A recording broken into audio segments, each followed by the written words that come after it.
लोगो टोमेटोमटियल एवटा Google translate fast खरगोश।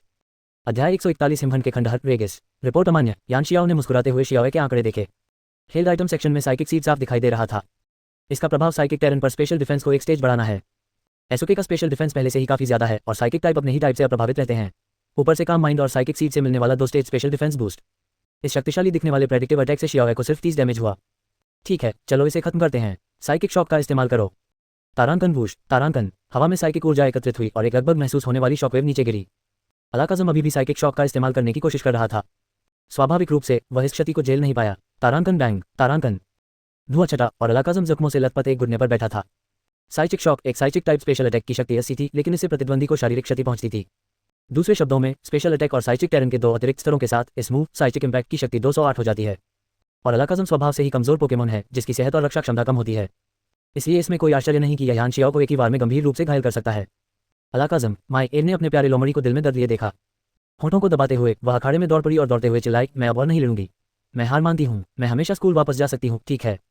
अखाड़े में दोनों को गले मिलते देख यान शियाओ और शियाओकियान ने एक दूसरे को देखकर मुस्कुराया।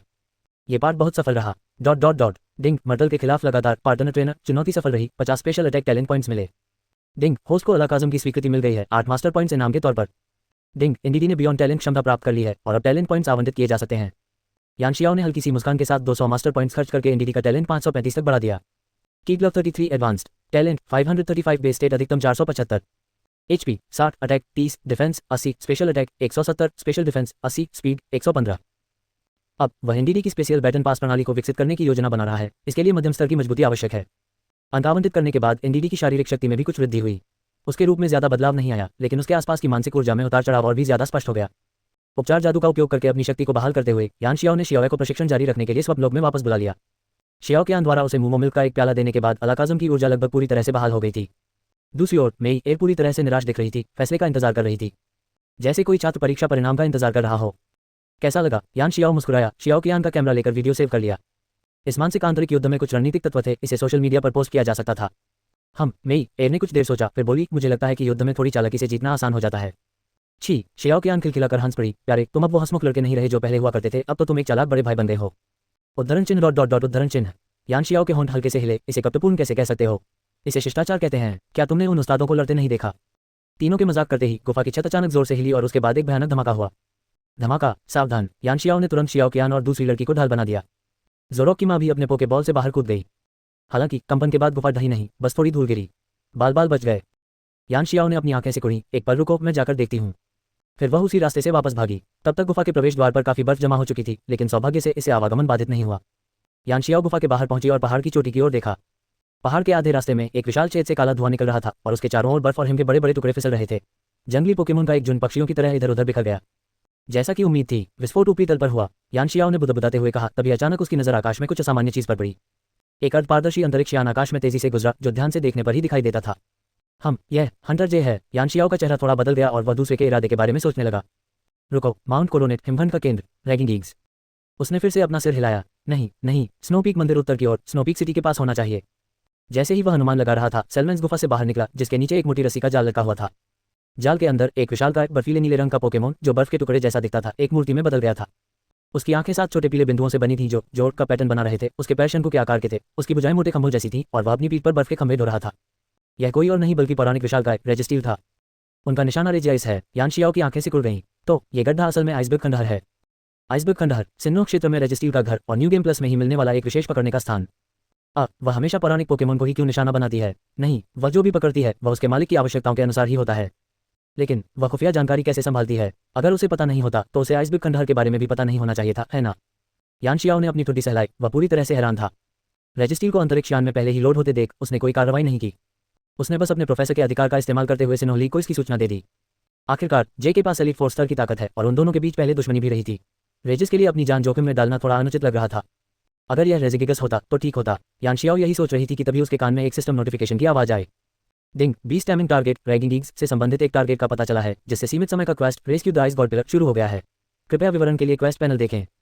सीमित समय rescue the ice God pillar. विवरण। आइसबर्ग खंडहरों में रहने वाले रेगिस को पोकेमोन शिकारियों ने पकड़ लिया है। रैगिंग ईग्स द्वारा आइसबर्ग की रक्षा के लिए नियुक्त दूत होने के नाते इसकी उपस्थिति माउंट कोरोनेट के तल पर स्थित बर्फ की परत की स्थिरता को प्रभावित करती है।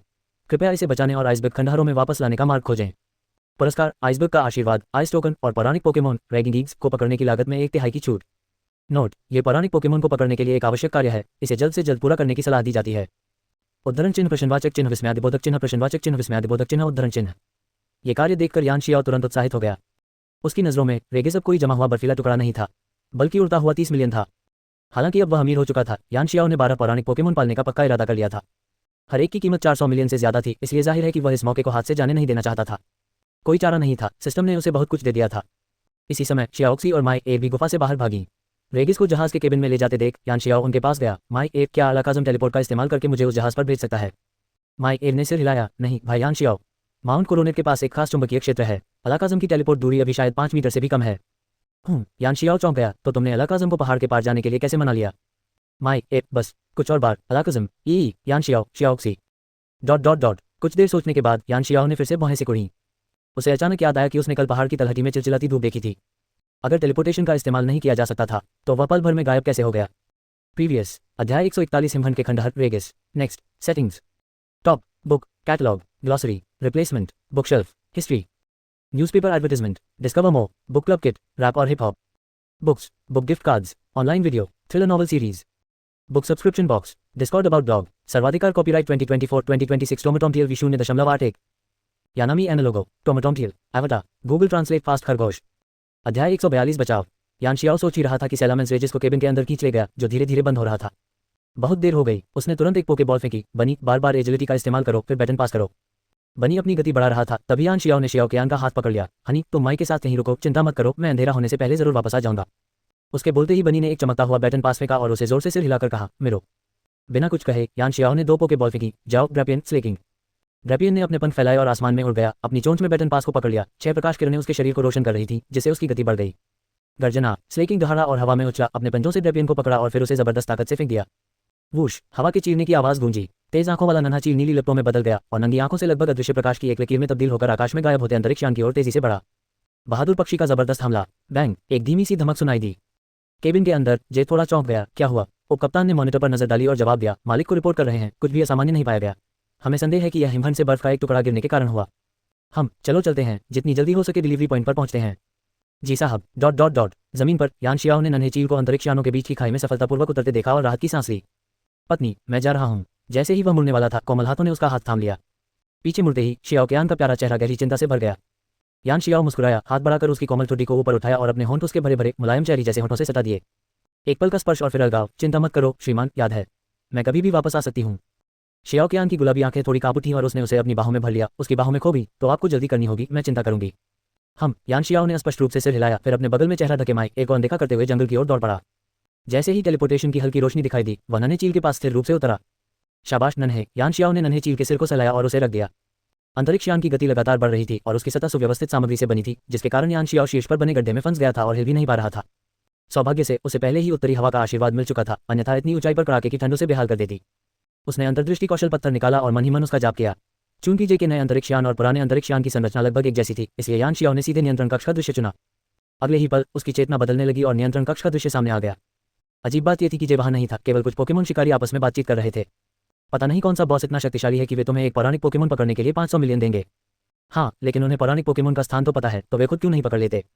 शायद उनमें जे जैसी लड़ने की ताकत नहीं है। क्या तुम मजाक कर रहे हो? 500 मिलियन में शायद 3 या 4 एलीट 4 लेवल के पोकेमोन किराए पर लिए जा सकते हैं।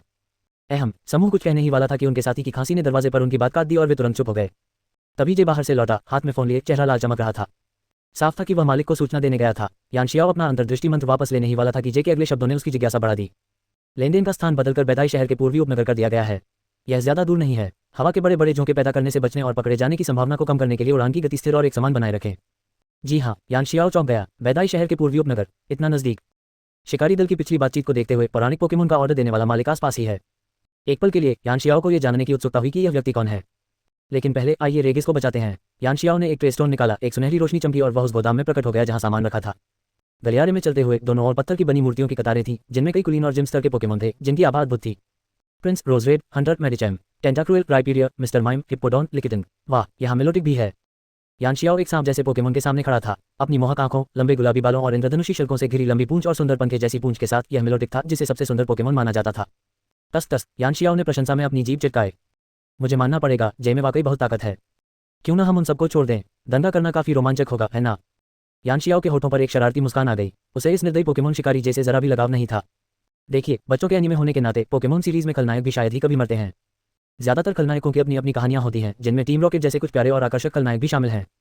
लेकिन ये एक अपवाद थी। मूल सीरीज में टीम लेकुस ग्रहों पर कब्जा करते समय मिस्प्रिट की दूरदर्शिता के प्रभाव में आकर उसका अंतरिक्ष यान ताडासु झील में गिर गया और फट गया, फिर कभी नहीं मिला। ये स्पष्ट है कि लेखक भी उसे मरा हुआ देखना चाहते थे। सुइक्यून को पकड़ने के दौरान उसके कार्यों की तरह जल स्रोतों को प्रदूषित करना, आग लगाना आदि व दूरदर्शिता की कमी वाले शोषण का जीता जागता उदाहरण थी। पोकेमोन के प्रशंसक के रूप में यानशियाओ को इस दुनिया में होने के लिए भी आभारी होना चाहिए था, फिर भी ये जानबूझकर विनाश कर रहा था। अब जब उसे मौका मिला तो स्वाभाविक रूप से वह उसे अच्छी तरह से सबक सिखाना चाहता था। उसने खिड़की से बाहर देखा, डिलीवरी का स्थान अभी भी थोड़ी दूरी पर था। यानशियाओ आराम से गोदाम के सबसे अंदरूनी हिस्से में गया, जहां एक विशाल मूर्ति खड़ी थी। धूल से ढकी हुई मूर्ति को हटाते ही पत्थर बन चुकी रेजिस दिखाई दी। रेजिस लेवल 66 मध्यवर्ती एलीट 4 लेवल, गंभीर रूप से घायल पत्थर में परिवर्तित। विवरण: बर्फीले खंडहरों में रहने वाला रेजिस स्नोपीक मंदिर में रेजिगिगस का दूत है और माउंट क्राउन की बर्फ की परत को स्थिर रखने और जानमाल के नुकसान को रोकने का दायित्व उसी पर है। नींद में रहते हुए एक भीषण विस्फोट और कई हमलों के कारण वह गंभीर रूप से घायल और कमजोर हो गया है। विवरण देखकर यानशियाओ ने भौहें चढ़ाईं। रेगिस की हालत को देखते हुए अगर उसे और मदद न मिले तो भाग निकलने पर भी उसे आसानी से पकड़ लिया जाएगा। दुर्भाग्य से मैंने आज पहले ही एक उपचार मंत्र का प्रयोग कर लिया है। यानशियाओ ने भौहें चढ़ाईं। माई को हराने के बाद उसने लापरवाही से एक उपचार मंत्र का प्रयोग किया, जिससे विडंबना ये हुई कि रेगिस की शक्ति बहाल नहीं हो पाए। क्या वहों की तरह इसकी कमजोर स्थिति का फायदा उठाऊं? अगर वह रेगिस को सीधे वश में करके उसके साथ टेलीपोर्ट कर ले तो कोई समस्या नहीं होगी। खिड़की से बाहर देखते हुए यानशियाओ के पास अब और संकोच करने का समय नहीं था। उसने ताली बजाई, चलो करते हैं। फिर उसने रेगिस के पत्थर बनाने वाले यंत्र को निष्क्रिय कर दिया। प्रीवियस अध्याय 142 बचाव। Next settings, top book, catalogue, glossary, replacement, bookshelf, history, newspaper advertisement, discover more, historical fiction books, book subscription box, book recommendation service, book gift cards, novel adaptations, Discord about blog, सर्वाधिकार copyright 2024-2026 टोमाटोमटियल V0.1 यानामी एनालोगो टोमाटोमटियल एवटा Google translate fast खरगोश अध्याय 143 चौंकाने वाला रूप, एक दिव्य पशु मानव। बर्फ का विशालकाय जीव पत्थर बनने की अवस्था से जागा और धीमी सी आवाज में बोला, एस क्या तुमने मुझे बचाया इंसान? हम अभी हिलना मत, ये चीजें खा लो, यानशियाओ ने कहा और ताकत बढ़ाने के लिए कई सारी हीलिंग आइटम और बेरी फेंक दी। रेगिस ने सिर हिलाया और बर्फ के खंभे के बीचों बीच धीरे धीरे एक मुंह के आकार का छेद बन गया।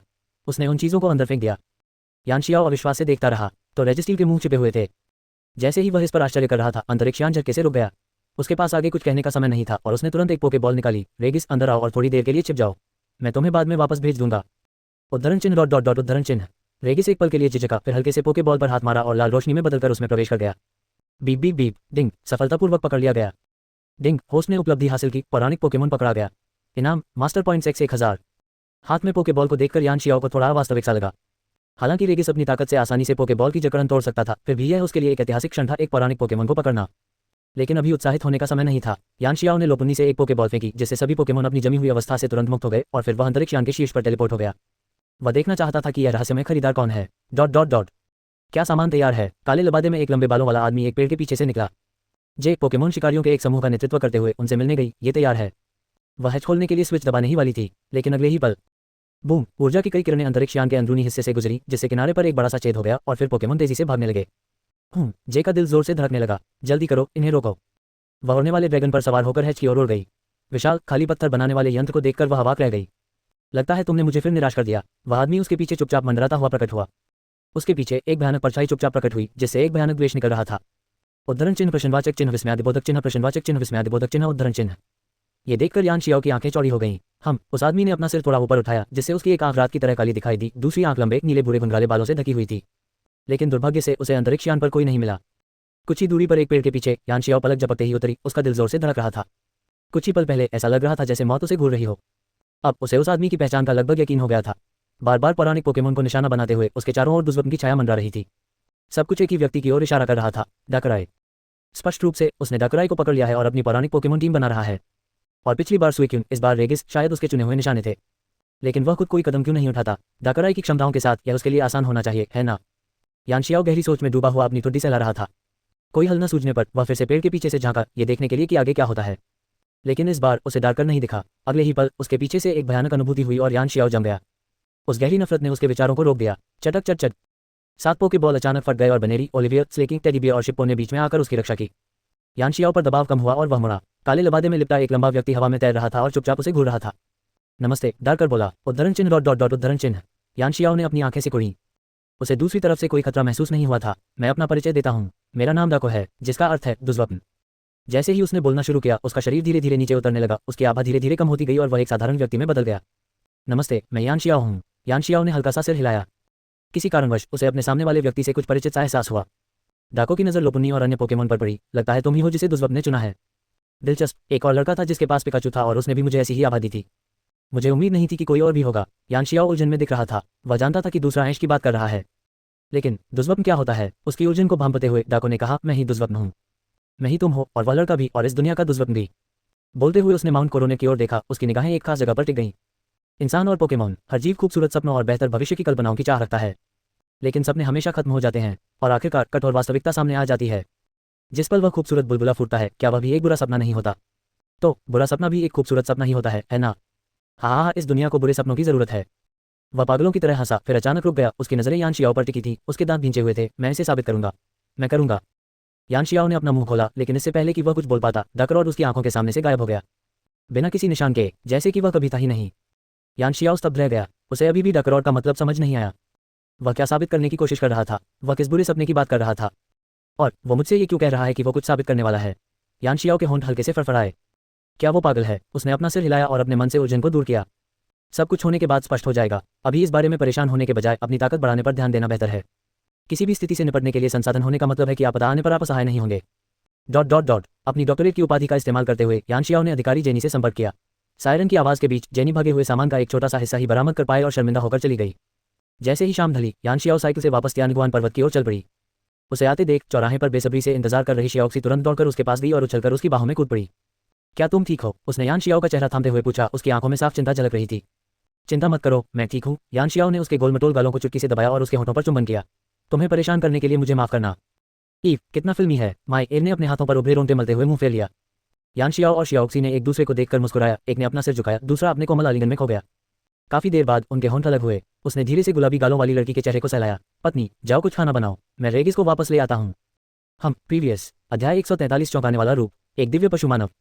Next, settings, top, book, catalogue, glossary, replacement, bookshelf, history, newspaper advertisement, discover more, esports novel merch, online video, mystery novel subscription, novel adaptations, books, book gift cards, modern romance books, Discord about dog.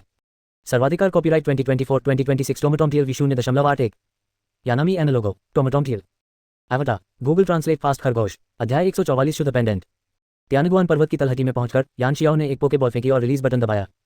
Regis प्रकाश की एक तेज चमक के साथ प्रकट हुआ और आसपास का तापमान काफी गिर गया। उसने यान शियाओ को सिर हिलाकर अभिवादन किया, फिर उसके हाथ बर्फीले प्रकाश से चमक उठे और ऊर्जा की एक ठंडी लहर ने यान शियाओ को शून्य में घेर लिया। डिंग, आपको बर्फ पर्वत का आशीर्वाद प्राप्त हुआ है। आपका शरीर मजबूत हो गया है। कई पोकेमोन के बर्फ प्रकार के हमलों में आपकी दक्षता बढ़ गई है। रेगिस ने यान शियाओ का हाथ पकड़ा, उसे एक बर्फ का टुकड़ा दिया और फिर धीरे धीरे बर्फ की सीढ़ियों पर चढ़कर बादलों में गायब हो गया। डिंग, सीमित समय का मिशन बर्फ रेगिस स्टील को बचाओ पूरा हो गया है। आपको एक आइस टोकन प्राप्त हुआ है और पौराणिक पोकेमोन रेगिंगीग्स को पकड़ने की लागत 1/3 कम हो गई है। यान शियाओ ने अपने हाथ में पकड़े बर्फ के टुकड़े पर नजर डाली। बर्फ का टोकन, हिमखंड की स्वीकृति का प्रतीक। दिग्गजों में ये बर्फ के देवता रेगिस का प्रतीक है। इसे रेगिंगीग्स को देने से उसकी कृपा और बढ़ जाएगी। यान शियाओ मुस्कुराए। ऐसा लग रहा है जैसे मैंने अनजाने में रेगिंगीग्स को वश में करने की कुछ शर्तें पूरी कर दी हों। टोकन को वापस अपने बैग में रखते हुए यान शियाओ बहुत खुश थी। उसने तुरंत 10 बार लॉटरी निकालने का फैसला किया। डिंग, मास्टर लॉटरी सक्रिय हो गई। ड्रॉ की संख्या 10। कृपया प्रतीक्षा करें। डिंग, लॉटरी पर 100 मास्टर पॉइंट्स खर्च किए गए। प्राप्त वस्तुएं, red card, refuge bag, purifying pendant. Support power, attract, U turn, mega kick, wave loud, dazzling gleam, gravity जैसे टीएम प्राप्त करता है। रेड कार्ड, जब धारक के पास कोई आइटम हो और उस पर हमला हो लेकिन वह भी लड़ाई से बाहर न हुआ हो तो रेड कार्ड सक्रिय हो जाता है, जिससे प्रतिद्वंद्वी को वापस उसके पोकेबॉल में जाना पड़ता है और तुरंत ही पीछे की पंक्ति में मौजूद एक पोकेमोन मैदान में आ जाता है। ये प्रति लड़ाई केवल एक बार सक्रिय हो सकता है। रेफ्यूज बैकपैक, जब धारक के पास कोई आइटम हो और उसके स्टैट्स कम हो तो ये सक्रिय हो जाता है, जिससे पोकेमोन स्वचालित रूप से वापस उसके पोकेबॉल में चला जाता है। ये प्रति लड़ाई केवल एक बार सक्रिय हो सकता है। शुद्ध पेंडेंट, धारण करने पर यह पहनने वाले के स्टैट्स को प्रति हमले की चालों को छोड़कर किसी भी तरह से कम नहीं कर सकता। यूटर्न, 70 पावर वाला एक bug type physical attack substitution move. दुश्मन पर लगने पर यह वापस एक पोकेबॉल में उछलकर सब्स्टिट्यूशन करता है। ग्रेविटी, एक टेरेन मूव जो मैदान पर गुरुत्वाकर्षण को बहुत बढ़ा देता है, जिससे गति कम हो जाती है, सभी मूव्स की सटीकता बढ़ जाती है, हवा में उड़ने वाले यूनिट्स को जमीन पर उतरने के लिए मजबूर करता है और फ्लाइंग टाइप पोकेमोन को ग्राउंड टाइप हमलों के प्रति असुरक्षित बना देता है। पुनश्च, अनावश्यक जानकारी देने से बचने के लिए जो मूव्स पहले ही दिखाई दे चुके हैं या जिन्हें समझना अपेक्षाकृत आसान है, उनका आगे वर्णन नहीं किया जाएगा। लड़ाई के दौरान अधिक विस्तृत व्याख्याएं प्रदान की जाएंगी। अच्छा लग रहा है। यान शियाओ के होठों पर मुस्कान आ गई। रेड कार्ड और रेफ्यूज बैकपैक ऐसे प्रतीक आइटम है जिन्हें आसानी से बदला जा सकता है, खासकर रेड कार्ड जो प्रतिद्वंद्वी के बफ यूजर का सामना करते समय बेहद उपयोगी होता है। दुर्भाग्य से रेफ्यूज बैकपैक थोड़ा देर से आया। यान शियाओ ने सिर हिलाया। यह आइटम वास्तव में स्लेकर का मानक उपकरण है, जिसका उपयोग आर्म हैमर के साथ किया जाता है, जो उसकी अपनी गति को कम करता है या नजदीकी लड़ाई में दोनों प्रतिरोधों को कम करता है। यह उसे मुक्का मारते समय पीछे की पंक्ति में वापस उछलने की अनुमति देता है, जिससे वह अपने आलसी मोड़ से बच जाता है। हालांकि यान शियाओ के लिए अब इसका कोई खास महत्व नहीं है, ये केवल विशिष्ट स्थितियों में ही उपयोगी है। प्यूरिटी पेंडेंट के बारे में और अधिक बताने की आवश्यकता नहीं है, ये बैटन टेकिंग रणनीति का मुख्य आइटम है। अगर विरोधी के पास एस जैसा रीसेट बूस्ट मूव भी है तो भी उसका मुकाबला करना नामुमकिन है। एकमात्र विकल्प रोर जैसे जबरन प्रतिस्थापन मूव का इस्तेमाल करना है। बाकी सभी टीएम सभी पोकेमोन द्वारा इस्तेमाल किए जा सकते हैं। अट्रैक्ट का इस्तेमाल ऑफुल और ओलिवियर को छोड़कर सभी पोकेमोन कर सकते हैं। ग्रेविटी पिन डेविल और लकी के लिए मानक है। ये दोनों मूव नियंत्रण क्षमता बढ़ाते हैं। सपोर्टिव फोर्स का इस्तेमाल लकी और ईवे कर सकते हैं, जिससे बैटन पास रणनीति के लिए मुख्य कैरी विकल्प बढ़ जाते हैं। यूटर्न बनियाई और ईवे के लिए है, ग्लिटर एनडीडी और ओलिवियर के लिए है। ये दोनों मूव बग और फेरी टाइप कवरेज को पूरी तरह से पूरक करते हैं। मेगा किक का इस्तेमाल ईवे को छोड़कर सभी फिजिकल अटैकर कर सकते हैं। हाइपर वॉइस का इस्तेमाल स्लेकिंग सहित स्पेशल अटैकर कर सकते हैं। ये दोनों मूव स्टैब अटैक पावर बढ़ाते हैं। यान शियाओ ने सिस्टम शॉप से एक करके टीएम बदले। इस राउंड में 10 टीएम निकालने सहित कुल 400 मास्टर पॉइंट्स खर्च हुए। सब तैयार है, वह मुस्कुराया और खजाने उठा लिए। इन नए कौशलों से उन्हें कुछ समय अभ्यास करने का मौका मिलेगा। यान शियाओ ने कुछ देर रुककर माई एर के परिवार को फोन किया। ये जानकर कि उनकी बेटी एक एल्फ प्रोफेसर से पढ़ रही है, उसके माता पिता को काफी राहत मिली। हालांकि छोटी बच्ची खुद बेचैन महसूस कर रही थी, क्योंकि उसके बगल में बैठे उसके 2 बड़े भाई बहन उसे इंसान नहीं समझते थे। वे दिन भर बच्चों को न देखने लायक लाइव परफॉर्मेंस देते रहते थे। जाहिर है उसने सिर्फ ऊपरी दिखावा ही देखा था, असली गतिविधियां तो देर रात होती थी जब सब शांत होते थे। और पिछले कुछ दिनों से वह चैन से सो रही है, पूरी रात आराम से सोती है। यान शियाओ के पोकेमोन की जम्हाई लेने की क्षमता में काफी सुधार हो चुका था। 3 दिन बाद भोर में शियाओ कियान अपने तंबू से निकली। उसका चेहरा लाल था। उसके पहले से ही प्यारे और कोमल चेहरे पर अब असाधारण चमक थी और उसकी आंखों की मासूमियत अब और भी परिपक्व और मोहक हो गई थी। यान शियाओ को हिमखंड का आशीर्वाद मिलने के बाद से शियाओ कियान ने भी इसका आनंद लिया था। सबसे बड़ा बदलाव यह था कि वह इन दिनों देर से सो रही थी, लेकिन उसकी त्वचा पहले से बेहतर होती जा रही थी। अपने स्तनों को सहलाते हुए उसने मुंह बनाया। मुझे ऐसा क्यों लग रहा है कि मेरा वजन फिर से बढ़ गया है? क्या मैंने बहुत ज्यादा खा लिया? खाने का जिक्र आते ही उसे यान शियाओ की याद आ गई और उसका चेहरा फिर से लाल हो गया। उसने अपराध बोध से माई एर के तंबू की ओर देखा। चूंकि वे जियायुवान शहर से गुजर रहे थे, इसलिए माई एर और यान शियाओ साथ साथ यात्रा कर रहे थे। इससे उसकी घर वापसी की यात्रा काफी धीमी हो गई। हालांकि उसके माता पिता और शिक्षक इस बात से काफी राहत महसूस कर रहे थे कि वह यान शियाओ से पोकेमोन के बारे में और अधिक सीख सकती है। शियाओ की मदद से शियाओ कियान ने नाश्ता तैयार किया और वे तीनों लगभग 1 दर्जन पोकेमोन के साथ अपने नए दिन की शुरुआत करने लगे। मैंने नक्शा देखा, हमें आज पहाड़ से नीचे उतर जाना चाहिए, यान शियाओ ने शियाओ कियान द्वारा पिलाए गए दूध का एक घूंट लेते हुए कहा। हम लगभग शहर में पहुंच गए हैं। तंबू में सोना अच्छा है, लेकिन बिस्तर ज्यादा अच्छा लगता है। शियाओ कियान ने आह भरी। उसका चेहरा थोड़ा लाल हो गया और उसने चुपके से यान शियाओ की जान को चुटकी काटी। बिना गद्दे के उसे आजकल पूरे शरीर में दर्द हो रहा था। लेकिन चाहे कितना भी दर्द हो, यान शियाओ की जांघ में इस समय बहुत दर्द हो रहा था। उसने जल्दी से शियाओ कियान का हाथ नीचे किया। मैं ईवे और बाकी पोकेमोन को कुछ खिलाने जाता हूँ। जैसे ही वह भागने का बहाना बनाने वाला था, उसके पीछे से एक बचकानी सी आवाज आई, उस लड़की को छोड़ दो। क्या? यान शियाओ मुड़ा और उसने देखा कि स्कूल की वर्दी पहने एक छोटा लड़का गुस्से से उसकी ओर इशारा कर रहा है। मैं तुमसे बात कर रहा हूँ। अरे बड़े भाई, जिसने लड़की का अपहरण किया। यान शियाओ, माई एर अवाक रह गई। अरे वेंजी, तुम क्या कर रहे हो? माई एर, चिंता मत करो, मैं तुम्हें जरूर बचाऊंगा। छोटे लड़के, वेंजी ने एक गेंद उछाली। बाहर आओ माइटी अपनी उभरी हुई मांसपेशियों के साथ प्रकट हुआ और यान शियाओ की ओर दौड़ा। लेकिन इससे पहले कि लड़का आदेश दे पाता, युद्ध में घिसे काले मोजे पहने एक फुर्तीला शरीर पहाड़ी से नीचे आया और उसने लात मारी। बैंग! माइटी तुरंत दोनों घुटनों के बल गिर गया। उसके नीचे बारीक दरारें पड़ गईं। मिलो! लंबे कानों वाले खरगोश ने उछलकर उसे फिर से लात मारी, जिससे वह दूर जाकर एक पेड़ से टकराया और असहाय होकर नीचे फिसलने लगा। प्रीवियस अध्याय 144 शुद्ध pendant. Next settings. Top book, catalogue, glossary, replacement, bookshelf, history, newspaper advertisement, discover more, agent filler novels, book recommendation service, rap और hip hop, urban youth novels, military fiction books, sci-fi book series, discord about dog. सर्वाधिकार copyright 2024-2026 टोमाटोमटियल V0.1 यानामी एनालोगो टोमाटोमटियल। एवटा Google translate fast खरगोश। अध्याय 145 जियायुवान शहर। तुम लोपियर रैबिट की शक्तिशाली आभा के अत्यधिक दबाव में वेंजी बुरी तरह कांप उठी। ठीक है, लोपियर रैबिट वह दुश्मन नहीं है, बस एक गलतफहमी थी। यान शियाओ लोपियर रैबिट के पास आए और उसके सिर पर हाथ रखा। हल्के से सिर पर थपथपाया। लोपियर रैबिट की आंखों में दिख रही जानलेवा भावना धीरे धीरे शांत हो गई। उसके मेगा इवोल्यूशन रूप को बनाए रखने का कारण यह था कि वह पिछले कुछ दिनों से माउंट कोरोनेट की चोटी की ओर बढ़ रही थी। हर सुबह उसके प्रशिक्षण में मेगा इवोल्यूशन और फिर पहाड़ पर मौजूद विभिन्न शक्तिशाली जंगली पोकेमोन के साथ मुकाबला शामिल था। इसका कारण यह था कि 2 दिन पहले यान शियाओ पोकेमोन को माउंट कोरोनेट की मुख्य चोटी तक ले गई थी। इसे चोटी कहना पूरी तरह सही नहीं होगा, वे मुख्य चोटी के केवल आधे रास्ते तक ही पहुंच पाए थे। उस बिंदु से आगे का वातावरण चढ़ाई के लिए अनुपयुक्त था और कई कुलीन और जिम स्तर के जंगली पोकेमोन ने उनका रास्ता रोक रखा था। यान शियाओ ने लगभग एलीट 4 स्तर का मेमोस्वाइन भी देखा। लॉन्ग ईयर्ड रैबिट इससे बहुत परेशान हो गई और उसने अपने दैनिक प्रशिक्षण का समय उसी के अनुसार बढ़ा दिया। अन्य जानवरों को भी अपनी कमजोरी का एहसास हो गया और लॉन्ग ईयर्ड रैबिट के नेतृत्व में पूरी टीम ने जोर शोर से प्रशिक्षण शुरू कर दिया। कुछ स्पष्टीकरण के बाद यान शियाओ और शियाओ कियान को पता चला कि वेंजी माई एर का पड़ोसी और सहपाठी भी था। बेशक उस छोटे लड़के की अपनी भावनाएं माई एर की और उसकी कभी कभार की गई नजरों में छिपी हुई थीं। ये देखकर यान शियाओ ने चुपचाप शियाओ कियान की कमर में हाथ डाल दिया। उसने एक प्यारी सी नजर घुमाई, लेकिन उसके होठों पर मुस्कान छिपाना असंभव था। क्या वे कभी ऐसे ही मासूम और बेफिक्र बच्चे नहीं थे? पिपी! शियाओ कियान की पिपी ने अपने छोटेपन फड़फड़ाए, एक अंतरिक्ष यात्री की तरह हल्के से उछली और यान शियाओ के हाथ से एक उच्च स्तरीय ऊर्जा घन ले लिया। इसके छोटे आकार को कम मत समझो, इसका स्तर यान शियाओ के बाकी सभी जानवरों से कहीं अधिक है। हालांकि शियाओक्सी को प्यारी चीजें पसंद हैं, इसलिए उसने विकसित होना नहीं चुना और अपनी काफिरी अवस्था में ही रहकर मजबूत होती रही। कुछ ही दूरी पर जोरोक की मां ने भी ईवे के साथ खेलने के लिए एक छोटा सा शैडो बॉल बनाया। एक लोमड़ी प्रकार की होने के नाते उसे नन्हा ईवे बहुत पसंद था और उसे भूत प्रकार के हमलों से बच्चे को चोट लगने की कोई चिंता नहीं थी। लेकिन शरारती राजा नन्हाल की एग इमिटेशन का इस्तेमाल करके तरह तरह के खेल खेल रहा था और सच में एक इमिटेशन शैडो बॉल लॉन्च किया गया जो धीरे धीरे वेंजी के पीछे चला गया। अपनी कम दक्षता के कारण शैडो बॉल बीच हवा में ही क्षीण होने लगी और अंततः हवा के झोंके में बदल गई जो उस छोटे लड़के के गुप्तांग में जा घुसी। डिग्री वेंजी ने महसूस किया कि पिछवाड़े का द्वार ढीला हो गया है। उसके पैर कांपने लगे और उसने अचानक उन्हें कसकर पकड़ लिया। वेंजी क्या हुआ? माई ने हैरानी से पूछा। नहीं कुछ नहीं सिग्मा डिग्री। बेचारा बच्चा जिस लड़की को वह चुपके से पसंद करता था उसके कारण अपनी तीव्र इच्छा को दबा नहीं सका। कांपते हुए वह बेपरवाही से समझाने की कोशिश कर रहा था। हालांकि ओलिविया से लड़ रहे स्लेकिंग ने एक शक्तिशाली आर्म हैमर प्रहार किया जिसकी ताकत तुरंत परावर्तक अवरोध को पार कर गई और उसके पीछे एक पेड़ के तने से टकरा गई। धड़ाम! पहाड़ की चोटी पर खड़ा पुराना पेड़ धड़ाम से गिर पड़ा। यहाँ तक कि वेंगी की कुर्सी भी कुछ बार हिल गई। फिर साबुत अनाजों की सुगंध धीरे धीरे हवा में फैल गई। दास राजा ने यानशियाओ की ओर मुड़कर देखा, मानो पूछ रहा हो क्या पालक का समय फिर से हो गया है। यानशियाओ अपनी हंसी नहीं रोक पाए। उसका बिगड़ा हुआ चेहरा तुरंत सहज हो गया। पफ हा। डॉट। एक पल बाद यानशियाओ और शियाओ कियान की दबी हुई हंसी के बीच दोनों जियायुआन शहर की गली के अंत में गायब हो गईं। उनकी नोकझोंक की आवाज हवा में गूंज रही थी। वेंजी तुम कितनी लापरवाह हो। माइक मुझे समझाने दो। छोटा लड़की यानशियाओ के सिर पर बैठा था, अपनी चट्टान को गले लगाए हुए। उसकी आंखों में अभी भी आंसुओं के निशान थे। अपनी शरारतों की वजह से उसे मार खानी पड़ी। वेंजी के चेहरे के भाव याद आते ही उसकी नन्ही आंखों में उत्साह की एक चिंगारी सी चमक उठी। खुश हो, अगली बार हिम्मत दिखाओ। डॉट। लवलिंग सिटी एक दोस्ताना शहर जो व्यापार के साथ साथ विकसित हुआ। यहाँ के लोग आमतौर पर उच्च स्तर की सुख सुविधाओं को प्राथमिकता देते हैं, इसलिए इसे सिनों में सबसे रहने योग्य स्थान चुना गया। किंवदंती है कि लवलिंग सिटी का निर्माण मूल रूप से तब हुआ जब मनुष्य और पोकेमोन मिले, इसलिए इसे दिलों के मिलन स्थल के रूप में जाना जाता है। इसके अलावा लवलिंग सिटी अपने पोकेमोन प्रतियोगिताओं के लिए भी प्रसिद्ध है और शहर की प्रतिष्ठित इमारत मेगा पोकेमोन प्रतियोगिता का आयोजन स्थल है। होइन सिटी जिम की जिम लीडर मेलिसा एक प्रसिद्ध कलाकार और शीर्ष स्तर की समन्वयक भी हैं। ये होइन क्षेत्र के सूदिंग जिम के जिम लीडर वाले से मिलती जुलती है, जो एक मान्यता प्राप्त प्रतियोगिता मास्टर और भावी चैंपियन है। हालांकि यानशियाओ तुरंत जिम या प्रतियोगिता स्थल की ओर नहीं गया। इसके बजाय शियाओ कियान उसे एक हवेली में खींच ले गई। हवेली भव्य रूप से सजी हुई थी, चारों ओर हरियाली थी और लोग अक्सर पोकेमोन को अंदर बाहर ले जाते हुए देखे जा रहे थे।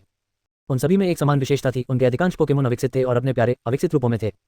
मुख्य द्वार के ऊपर एक पट्टिका पर लिखा था, पोकेमोन उत्साही क्लब। हम यहाँ क्या कर रहे हैं? यानशियाओ ने हैरानी से पूछा। वह पोकेमोन उत्साही क्लब से परिचित था। यह एक वैश्विक संगठन था जहां अधिकांश सदस्य पोकेमोन को पालतू जानवर के रूप में रखते थे और उनकी ताकत के बजाय दिखावट पर ध्यान केंद्रित करते थे। जल्दी पता चल जाएगा। लॉबी में मेरा इंतजार करो, मैं अभी आती हूँ। शियाओ कियान ने यानशियाओ के सिर पर थपथपाया, मानो कोई मां अपने बेटे को खरीदारी के लिए ले जा रही हो। लेकिन यानशियाओ ने तुरंत उसके सिर पर एक थप्पड़ मारकर उसे दंडित किया। उसका चेहरा शर्म से लाल हो गया। उसने शर्मिंदगी से इधर उधर देखा, मन ही मन कुछ बड़बड़ाया और भारी कदमों से चली गई। यानशियाओ ने ज्यादा ध्यान नहीं दिया और लॉबी में एक सोफे पर झपकी लेने के लिए बैठ गया। उसके लिए अपनी नींद पूरी करने का यही सही समय था। डॉट। दृश्य बदलता है और यानशियाओ 9 पोकेमोन के साथ ही स्पोर्ट्स रूम में दिखाई देता है। वह पोकेमोन के स्तर की जांच करता है। बनी एयर रैबिट स्तर 42, उवा स्तर 41, एनडीडी स्तर 35, स्लेकिंग स्तर 38, जोरोप स्तर 34, इवेक स्तर 25, टेडे 7 स्तर 12, हैप्पीनी स्तर 8, इवेक स्तर 7। कई दिनों के प्रशिक्षण के बाद टीम में शामिल हुए 2 नए पोकेमोन अपनी प्रारंभिक अवस्था से आगे बढ़कर काफी मजबूत हो गए हैं और उनमें युद्ध क्षमता आ गई है। पहली टीम के अन्य सदस्य भी लगातार बेहतर हो रहे हैं। हालांकि यानशियाओ ने साफ तौर पर देखा कि एलीट लेवल पर पहुंचने के बाद लेवल बढ़ने की गति धीमी हो गई थी। उच्च गुणवत्ता वाले ब्रिलियंट एनर्जी क्यूब्स के समर्थन के बावजूद लोपुन्नी और ओलिविया पिछले सप्ताह में केवल 1-2 बार ही लेवल अप कर पाई। लगता है हमें सिमुलेटेड वातावरण में अभ्यास करना होगा। ये सोचकर यानशियाओ ने सभी के लिए नए कौशल प्रशिक्षण की व्यवस्था की। डिंग, कौशल प्रशिक्षण शुरू। तारांकन मैजिकल शाइन ईवी असेसिन तारांकन शाइन। गीत सुने और गुनगुनाना सीखें। मैं अभी जवान होने पर बहुत खुश हूँ। मेरी जवानी अभी भी जल रही है, भले ही कल अनिश्चित हो, मैं फिर भी अपना गौरव बनाए रखूंगी। तारांकन चार्मिंग जोरॉक ईवी टेडी बियर तारांकन चार्मिंग डेंजर। गीत सुने और गुनगुनाना सीखें। सबसे आकर्षक ही सबसे खतरनाक क्यों होता है? प्यार लोगों को अधूरा क्यों बना देता है? तारांकन गुरुत्वाकर्षण बैंगन तारांकन पहली कक्षा की अनिवार्य भौतिकी की पाठ्यपुस्तक पढ़ते समय सार्वभौमिक गुरुत्वाकर्षण गीत को ध्यान से सुने। न्यूटन ने कहा था कि सार्वभौमिक गुरुत्वाकर्षण नाम की कोई चीज होती है और तुम्हारी वजह से ही मैंने उन महान सिद्धांतों पर विश्वास करना शुरू किया। प्रीवियस अध्याय 145 जियायुआन शहर। Next settings. Top book catalogue glossary replacement bookshelf history newspaper advertisement discover more book recommendation service drama films book subscription box infinite series novels agent filler novels historical fiction books urban youth novels discord about blog सर्वाधिकार copyright 2024-2026 टोमाटोमटियल V 0.81 यानामी एनालोगो टोमाटोमटियल एवटा Google translate fast खरगोश अध्याय 146 बनाम Snorlax पेटू। Pokemon को पूरी तरह से अपने खेल में मग्न देखकर यानशियाओ ने शियाओ को कुछ निर्देश दिए और उसे बाद में सभी को उच्चतर रैंकों पर ले जाने के लिए कहा।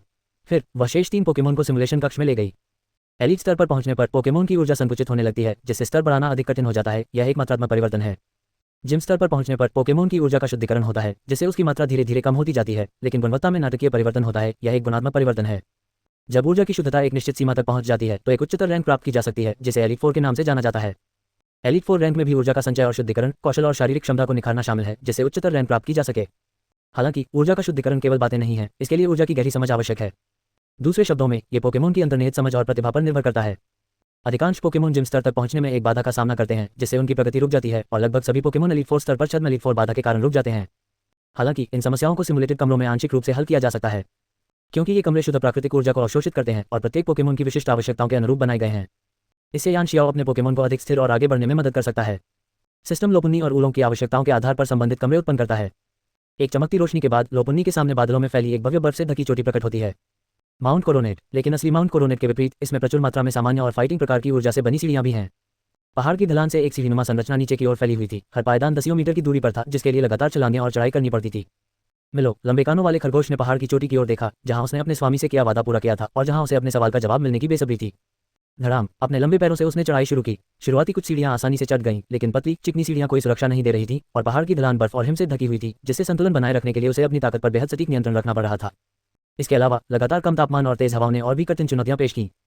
बाद में हर छलांग के साथ उसे आगे बढ़ने के लिए बहुत सारी ऊर्जा अवशोषित करनी पड़ती थी और इस प्रक्रिया में उसके शरीर के भीतर ऊर्जा की शुद्धता और कुल मात्रा धीरे धीरे बढ़ रही थी। अल्पविराम। दूसरी ओर ओलिविया के सामने एक हरा भरा जंगल फैला हुआ था, जो सामान्य और घास प्रकार की ऊर्जा से भरपूर था। हालांकि जंगल कूड़े के ढेरों से घिरा हुआ था और समय के साथ प्रदूषण जंगल में फैल रहा था। ओलिवा, बिना कुछ कहे ओलिवा ने एक घास का मैदान खोला और अपनी पूरी शक्ति से जंगल के चारों ओर फैली गंदगी को साफ करने लगी। जंगल से हरे प्रकाश की किरणें निकलीं और उसके शरीर में समा गईं, जिससे उसकी आभा लगातार मजबूत होती गई। यान शियाओ ने अपने दोनों रत्नों को अपने काम में पूरी तरह मग्न देखा और संतुष्टि का अनुभव किया। शायद प्रणाली के कारण उसके आसपास के सभी रत्नों में असाधारण प्रतिभा थी, लेकिन इससे भी महत्वपूर्ण बात यह थी कि उन सभी के अपने अपने लक्ष्य और उद्देश्य थे। एक सशक्त खिलाड़ी बनने के लिए वास्तव में यही गुण आवश्यक हैं। चलो स्लेकिंग, आज तुम्हारी बारी है। यान शियाओ ने उसकी मजबूत भुजा थपथपाई और सिमुलेटेड बैटल रूम की ओर चल पड़ा। डिंग, सिमुलेटेड बैटल मैचिंग शुरू। मैच पूरा हुआ। इस लड़ाई का लक्ष्य स्नोलैक्स। कृपया तैयार हो जाएं। सिस्टम की आवाज खत्म होते ही आसमान से एक विशाल आकृति नीचे उतरी। बूम, धुएं का एक बादल उठा और एक बड़ी गहरे नीले रंग की आकृति आंखें बंद करके जमीन पर बैठी थी। उसकी नाक से अभी भी बुलबुले निकल रहे थे। यान शियाओ ने इस स्नोलैक्स को देखा, उसे कुछ जाना पहचाना सा लगा। क्या ये ऐश का है? उसका अनुमान तुरंत सही साबित हुआ। बेसबॉल कैप पहने एक लड़का स्नोलैक्स के पीछे से निकला और उसके पेट पर थपथपाते हुए बोला, उठो स्नोलैक्स, अब तुम्हारी बारी है।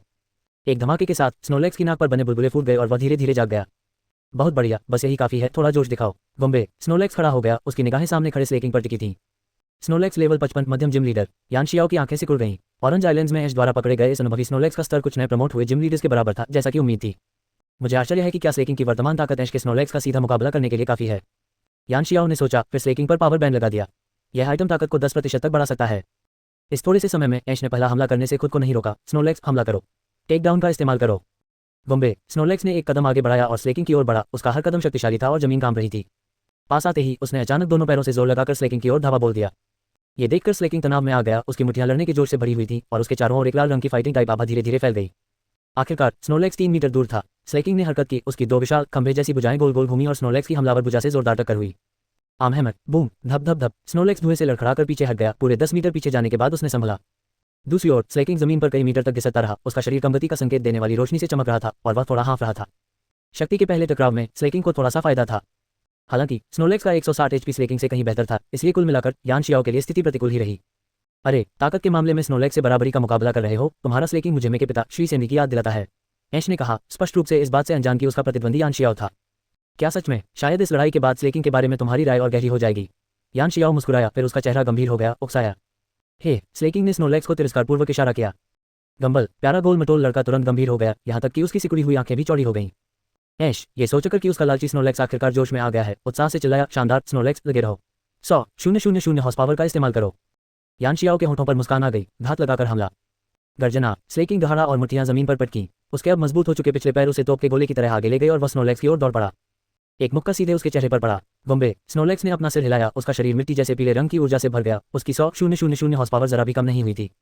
जैसे ही वह स्लेकिंग पर हमला करने वाला था, यान शियाओ का आदेश आया, अभी। उसके बाएं कूल्हे और दाएं कंधे पर निशाना साधो, धीरे धीरे वार करो।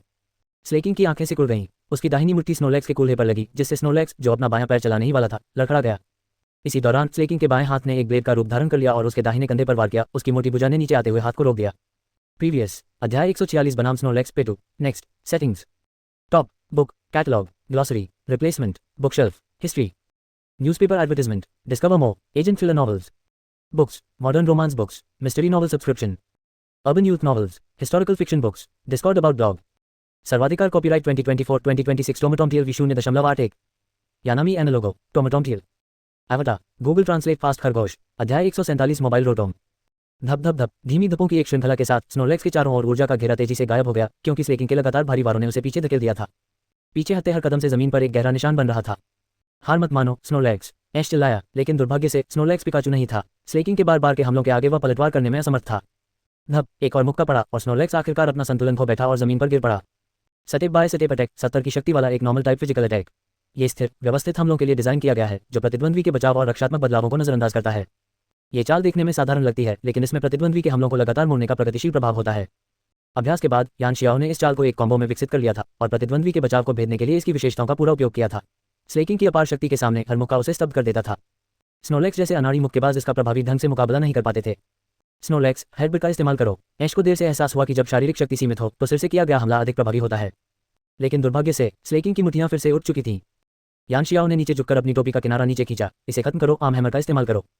गरज, एपेक्स दहाड़ा अपने दोनों हाथों को आपस में जोड़कर और जोर से नीचे मारा। बैंग, एक जबरदस्त झटका लगा और स्नोलैक्स आर्म हैमर से अपने सिर पर जोरदार प्रहार झेलते हुए जमीन पर गिर पड़ा। डिंग, दो ऊपर की लड़ाई में जीत इनाम शक्ति प्रतिभा मूल्य x20। स्लेकिंग का स्तर बढ़ गया है। ऐश धीरे धीरे गायब हो गया और यान शियाओ आगे बढ़कर होंठते हुए स्लेकिंग से मुट्ठी मिलाई। अपनी ताकतवर क्षमता और पावर बैंड की मदद से अब वह जिम लीडर स्तर के स्नोलैक्स से कुश्ती कर सकता था। हालांकि यान शियाओ ने एक चाल चली थी और ऐश ने अपनी पूरी क्षमता का प्रदर्शन नहीं किया था, फिर भी स्लेकिंग का कौशल स्तर स्पष्ट था। लो, तुम्हारा इनाम। यान शियाओ मुस्कुराया और इंद्रधनुषी रंग के रैपर में लिपटी एक जादुई कैंडी निकाली। स्लेकिंग ने आंखें सिकुड़ी और उस बेमेल बड़ी कैंडी को अपने मुंह में डाल लिया। डिंग, जादुई कैंडी खाने के बाद स्लेकिंग का स्तर 40 हो गया। दोस्ती चरम पर पहुंच गई है और स्लेकिंग ने वापसी की विशेष चाल सीख ली है और उसमें महारत हासिल कर ली है। यान शियाओ ने संतुष्टि से सिर हिलाया, स्लेकिंग को वापस उसकी निपुणता का अभ्यास जारी रखने के लिए भेज दिया और उसकी चेतना वास्तविकता में लौट आई। आंखें खोलते ही उसने देखा कि शियाओक्सी अपने हाथ पीठ पीछे करके उसकी ओर आ रही थी। उसकी साधारण सी हरकत ने उसके सुडौल वक्षस्थल को और भी आकर्षक बना दिया। उसकी कांपती हुई सूरत देखकर यान शियाओ सीधा बैठ गया। अंदाजा लगाओ मैं क्या करने गई थी, शियाओकियान ने नखरे से कहा। अपने होने वाले बच्चे के लिए डायपर तैयार करने गई थी, यान शियाओ ने छेड़ा। पाह पाह पाह, क्या सोच रहे हो, अभी बहुत जल्दी है। शियाओकियान का सुंदर चेहरा थोड़ा लाल हो गया। ठीक है, मैं तुम्हें और नहीं छेड़ूंगा। मेरे लिए जो सरप्राइज तुमने पीछे रखा है उसे निकालो। शाओकियान, क्या आपने नहीं कहा था कि आप जियायुआन शहर के युगल टूर्नामेंट में भाग लेने वाले हैं? मैंने ऑनलाइन शेड्यूल देखा, इसका आयोजन मेयर यानदा कर रहे हैं। लेकिन युगल टीम बनाने के लिए लॉटरी निकालनी पड़ती है, इसलिए ये सुनिश्चित करने के लिए कि हम एक ही समूह में हो, मैंने उनके बारे में पहले ही पता कर लिया और उनसे मिलने यहाँ आए हूँ। तादा, शाओकियान ने अपने हाथ खोलते हुए कहा और नंबर टैग दिखाए। मेयर को यह सुनकर बहुत खुशी हुई कि हम भाग ले रहे हैं। अपने सामने उस हंसमुख लड़की को देखकर यान शियाओ का चेहरा जम गया, उसके अंदर एक मीठा गर्मजोशी भरा एहसास उमड़ आया।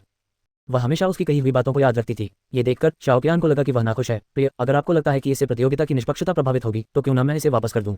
उफ। वापस शब्द पूरा होने से पहले ही शाओकियान ने अपनी कमर पर एक जोरदार धक्का महसूस किया और अपना संतुलन खोकर सीधे यान शियाओ की बाहों में गिर पड़ी। लड़के की आवाज़ उसके कानों में गूंजी, तुम हमेशा ऐसा करती हो, अनजाने में ही मेरे दिल चुरा लेती हो। यान शियाओ ने उसकी थोड़ी को थाम लिया, उसकी गहरी काली आंखें उसके चेहरे पर टिकी हुई थीं। उसकी नज़र से उसका सुंदर चेहरा लाल हो गया। शाओकियान ने मीठी मुस्कान के साथ अपना गाल उसकी छाती से लगाया, जब तक तुम्हें अच्छा लगे। मुझे खुशी है अगर तुम्हें अच्छा लगे। अपनी बाहों में लड़की के सरल और सहज इकरार को सुनकर यान शियाओ की आंखें और भी चमक उठी। ... जैसे ही दोनों अपने कोमल पल में खोए हुए थे, बाकी सबसे बेखबर, अचानक यान शियाओ का फोन बज उठा। उसने फोन काटने का इरादा किया, लेकिन कॉलर आईडी देखकर वह थोड़ा रुका। शाओकियान के सुडौल नितंबों पर थपथपाकर उसे नीचे उतरने का इशारा किया और फिर वीडियो कॉल का जवाब दिया। फोन पर एक अधेड़ उम्र के व्यक्ति की छवि दिखाई दी। झाओ हुई। यान शियाओ, खुशखबरी, रोटोम मोबाइल का प्रयोग सफल रहा। अरे इसे देखो, झाओ हुई ने फोन निकालते हुए कहा। पूरा फोन रोटोम के समान लाल रंग का था, दोनों तरफ बिजली के आकार की आकृतियां बनी हुई थीं और पीछे रोटोम का सिग्नेचर एक्सप्रेशन पैटर्न था। ये स्पष्ट रूप से वही रोटोम मोबाइल था जो केवल 8वीं पीढ़ी में ही दिखाई देगा। रोटोम मोबाइल के साथ कई मानकीकृत प्रशिक्षण सत्रों के बाद अब वे मानवीय निर्देशों को पूरी तरह समझ सकते हैं। टोमेटोमेट स्मार्टफोन के विभिन्न कार्यों का कुशलतापूर्वक उपयोग कर सकते हैं और इसकी कार्यक्षमता को और भी बढ़ा सकते हैं। इसके अलावा मेडिक्सेंसिया के सहयोग से हमने प्रशिक्षकों के लिए उपयुक्त सुविधाएं जोड़ी हैं, जैसे कि बुद्धिमान विश्वकोश, खतरे की चेतावनी, आपातकालीन बचाव, रिमोट SOS और जंगल में नेविगेशन। मैंने रिक्शा दुकान के मालिक से संपर्क कर लिया है। अब हम एक स्मार्ट साइकिल विकसित करने की योजना बना रहे हैं जिसे रोटोम मोबाइल के साथ जोड़ा जा सके। यान शियाओ ने बार बार सिर हिलाते हुए सुना। इस परियोजना को झाओ हुई को सौंपना निश्चित रूप से सही निर्णय था। हालांकि हमारे सामने अभी भी एक समस्या है, मैं आपके सुझाव सुनना चाहूंगा, झाओ हुई ने आगे कहा। ठीक है, मैं सुन रहा हूँ। ठीक है, बात कुछ इस तरह है। चर्चा और प्रस्तुति के बाद यान शियाओ को वर्तमान विकास प्रगति की बुनियादी समझ हो गई थी। ये कहा जा सकता है कि एक रोटोम फोन के बुनियादी कार्य पूरे हो चुके थे, जो विभिन्न उपयोग आवश्यकताओं को पूरा करने में पूरी तरह सक्षम था। लेकिन एक महत्वपूर्ण समस्या अभी भी अनसुलझी थी, बड़े पैमाने पर उत्पादन। सामग्री कोई बड़ी समस्या नहीं है, आखिर मिडास कंपनी समृद्ध है और इसे आसानी से संभाल सकती है। समस्या रोटोम है, जो काफी दुर्लभ है। झाओ हुई और उनकी टीम की खोज के बावजूद वे अब तक केवल कुछ दर्जन ही ढूंढ पाए हैं, जिससे बड़े पैमाने पर प्रजनन असंभव हो गया है। उनकी समझ के अनुसार रोटोम एक लिंगहीन पोकेमोन होने के कारण प्रजनन नहीं कर सकता, इसे केवल विशेष परिस्थितियों में घोस्ट पोकेमोन को विशेष प्लाज्मा गैस के साथ मिलाकर ही बनाया जा सकता है। इसलिए उन्होंने रोटोम के प्रकट होने के लिए उपयुक्त वातावरणों को लक्षित किया, जैसे कि सिनो के शाश्वत वन में फॉरेस्ट मैंशन, उत्तरी कालोस में परित्यक्त होटल और गैलार वन्य क्षेत्र में लेक आउटरेज। लेकिन उनके सभी प्रयासों से बहुत कम सफलता मिली है। अब उन्हें इस तकनीकी बाधा को दूर करने का तरीका ढूंढना होगा। बस इतना ही। यान शियाओ मुस्कुराए और उसे डिटो और रोटोम का उपयोग करके अंडा सेने के बारे में बताया। आखिरकार पिछले जन्म में उसने शाइनी रोटोम्स को इसी तरह से पाला था। क्या इसे ऐसे किया जा सकता है? समाधान मिलने पर खुशी से झूमते हुए झाओ हुई ने तुरंत फोन काट दिया और प्रयोग करना शुरू कर दिया। यान शियाओ ने बाद में जो हुआ उस पर ज़्यादा ध्यान नहीं दिया। एक बार जब बड़े पैमाने पर उत्पादन शुरू हो जाएगा तो लीग में कई बदलाव होंगे। उस समय सभी नए प्रशिक्षित प्रशिक्षकों को एक अधिक सुविधाजनक सहायक मिलेगा। प्रीवियस अध्याय 147 mobile Rotom. Next settings. Top book catalogue glossary replacement bookshelf history newspaper advertisement discover more novel adaptations E book reader app book gift cards online video drama films book recommendation service Discord about blog सर्वाधिकार copyright 2024-2026 टोमेटोम TL 0.81 यानामी एनालोगो टोमेटोम TL iota Google translate fast खरगोश अध्याय 148 पारिवारिक dojo. Phone रखने के बाद यान Xiao ने शियाओ कियान को पकड़ा और पोकेमोन सेंटर की ओर दौड़ पड़ा। उसने अभी अभी जाओ हुई से एक रोटम सेल फोन मांगा था और वह तुरंत टेलीपोर्ट होकर उसके पास आ गया था। इसका मतलब था कि वह आधिकारिक तौर पर अपना आउटडोर लाइव स्ट्रीम शुरू कर सकता था। हालांकि इस दुनिया में लाइव स्ट्रीमिंग का कोई उद्योग नहीं था, नहीं उपहार देने या विज्ञापन जैसे कमाई के तरीके थे, लेकिन लोकप्रियता वास्तविक थी और अखाड़े की लड़ाइयां कमाई का सबसे अच्छा तरीका थी। इसके अलावा यान शियाओ के मन में एक साहसिक विचार आया, हेल्थ आइटम्स को लोकप्रिय बनाना। कई रणनीतियों को अंजाम देने के लिए उपयुक्त हेल्थ आइटम्स की आवश्यकता होती थी और वे अद्भुत लगभग रासायनिक जैसे प्रभाव भी उत्पन्न कर सकते थे। इसलिए रणनीतियों को सिखाते हुए कुछ ऐसे हेल्थ आइटम्स को लोकप्रिय बनाना जो अभी तक विकसित नहीं हुए थे, बाजार में बहुत बड़ी संभावना रखता था। बाद में यान शियाओ ने फोरम पर अपनी खुद की दुकान खोलने की भी योजना बनाई, जिसका प्रबंधन शियाओ कियान करेगी और जो विभिन्न हेल्थ आइटम्स बेचने में विशेषज्ञता रखेगी। सिस्टम प्रत्येक आइटम के लिए 200,000 चार्ज करता था। उन्हें 10,000 युआन में बेच देना उसके लिए अनुचित नहीं होगा, है ना? उसने बाजार मूल्य पता किया था। डेवन द्वारा बनाए गए पोर्टेबल सामान की कीमत केवल 10,000 युआन थी। उन्हें ज्यादा कीमत पर बेचने से बिक्री कम हो जाएगी। कम मुनाफे और ज्यादा बिक्री की रणनीति के साथ उसके करोड़ों प्रशंसकों को देखते हुए अगर उनमें से 1,000वां हिस्सा भी उन्हें खरीद ले तो उसे करोड़ों का राजस्व प्राप्त होगा। ये सोचकर यान शियाओ और भी बेचैन हो गया। उसने अपनी साइकिल निकाली और शियाओ कियान को पीछे की सीट पर बिठा दिया। पत्नी कसकर पकड़ लो। शियाओ कियान उसकी पीठ से चिपक गई और अपनी बाहों को उसकी कमर के चारों ओर लपेट लिया। उसे तुरंत एक कोमल मुलायम स्पर्श महसूस हुआ और यान शियाओ ने उसे थोड़ा ऊपर उठा लिया और करीब आओ, अच्छा लग रहा है। शियाओ कियान का सुंदर चेहरा थोड़ा लाल हो गया और उसने उसकी पीठ पर काट लिया। बड़े गंदे आदमी, चलो चलें। हाँ चलो चलें। 3 मिनट बाद पोकेमोन सेंटर के सामने साइकिल जोर से रुक गई। नसजॉय महोदया, मेरा पैकेज धन्यवाद। ठीक है डॉक्टर यान, यह अभी आया है, लीजिए। नसजॉय मुस्कुराई और एक पोके बॉल निकाली। तो यह है रोटम का फोन। शियाओक्सी ने बॉल खोली और एक बुद्धिमान दिखने वाली प्लाज्मा वस्तु बाहर निकली। रोटम लेवल 10 शुरुआती विवरण। एक प्रशिक्षित रोटम जो इंटरनेट सर्फिंग और तरह तरह की चीजें सीखने का आनंद लेता है। ये टोमेटोमेट 60 के विभिन्न कार्यों से परिचित है और अपनी प्लाज्मा ऊर्जा का उपयोग करके खुद को उन्नत कर सकता है। रोटोम हवा में तैर रहा था। उसकी निगाहें यान शियाओ के हाथ में मौजूद टोमेटोमेट 60 पर टिकी थीं। प्रशिक्षण के बाद उसे फोन के अंदर का वातावरण बहुत पसंद आ रहा था। यान शियाओ ने हल्की सी मुस्कान के साथ फोन उठाया। अगले ही पल रोटोम फोन के अंदर चला गया और पहले से ही काफी आगे मौजूद टोमेटोमेट 60 रोटोम फोन के रूप में बदल गया। स्क्रीन पर दिल के आकार की एक रोशनी चमकी और फोन के पीछे 2 आंखें दिखाई दी। उसी समय स्क्रीन पर रोटोम की छवि दिखाई दी। Beep beep. फोन रोटोम शुरू हो रहा है। भाषा मिलान। फोन यान शियाओ के हाथ से निकलकर उसकी आंखों की पुतलियों को स्कैन करने लगा। मालिक की पहचान यान शियाओ के रूप में हुई। सफल पहचान। फॉलो मोड स्वचालित रूप से सक्रिय हो गया। बोलते ही रोटोम फोन अपने आप उड़कर यान शियाओ के बगल में थोड़ा पीछे आ गया। वाह, ये तो कमाल है, ये सचमुच चीजों को स्वचालित कर सकता है, शियाओ कियान ने आश्चर्य से कहा। Beep beep. जोतो क्षेत्र के गोल्डन रोड शहर की जिम लीडर शियाओक्सी मिल्टेन पोकेमोन में माहिर है और ये है रोटो, नवनियुक्त प्रोफेसर यान शियाओ की प्रेमिका। रोटो ने कुछ देर तक समझाया, फिर शियाओक्सी के सामने उड़कर आया। स्क्रीन पर मुस्कुराता हुआ चेहरा दिखाई दिया और उसने हाथ हिलाकर प्रणाम किया। महोदया, आपको अच्छे स्वास्थ्य का आशीर्वाद मिले। रोटो। पफ। यान शियाओ वहीं हंस पड़ा। इस लड़के का स्वभाव तो वाकई अनोखा है। शियाओक्सी महोदया, कहे जाने पर बहुत खुश हुई। मैं आपको शियाओ लुओ कहूंगी। अब से मैडम आपको हर दिन रिचार्ज करेंगी। अगर आपको कोई आपत्ति न हो तो शियाओ लुओ आपकी धर्ममाता बनने को तैयार है। रोटो। शियाओक्सी हिचकिचाते हुए बोली, गॉडमदर, शायद नहीं। मैं रोटो को समझ नहीं पा रही। रोटो मुलझन में दिख रहा था। उसने ऑनलाइन जानकारी ढूंढी। ये सुनकर उसे बहुत खुशी होनी चाहिए थी, है ना?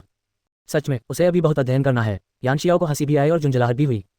जैसा कि उम्मीद थी, रोटोम जैसे जीव हास्यबोध के जीन के साथ पैदा होते हैं। अपनी आदत के अनुसार यान शियाओ ने रोटोम को कुछ निर्देश दिए। फिर शियाओ कियान को जियायुआन जिम ले गया। अपने पिछले जीवन के एनिमे और गेम की सेटिंग के आधार पर जियायुआन जिम लीडर मेलिसा बहुत व्यस्त थी, इसलिए उन्हें यह जांचना पड़ा कि चुनौती अभी संभव है या नहीं। जियायुआन जिम घोस्ट टाइप पोकेमोन में विशेषज्ञता रखता है। मैं रोटोम को चुनौती देने के लिए नॉर्मल या डार्क टाइप पोकेमोन का उपयोग करने की सलाह देती हूँ। ठीक है, समझ गया। जैसे ही उसने ये कहा, यान शियाओ एक विशाल इमारत के दरवाजे पर पहुंच गया। इस इमारत का दरवाजा लगभग 8 मीटर ऊंचा था और छत से हवा में उड़ते गुब्बारे के आकार का एक गर्म हवा का गुब्बारा लगा हुआ था।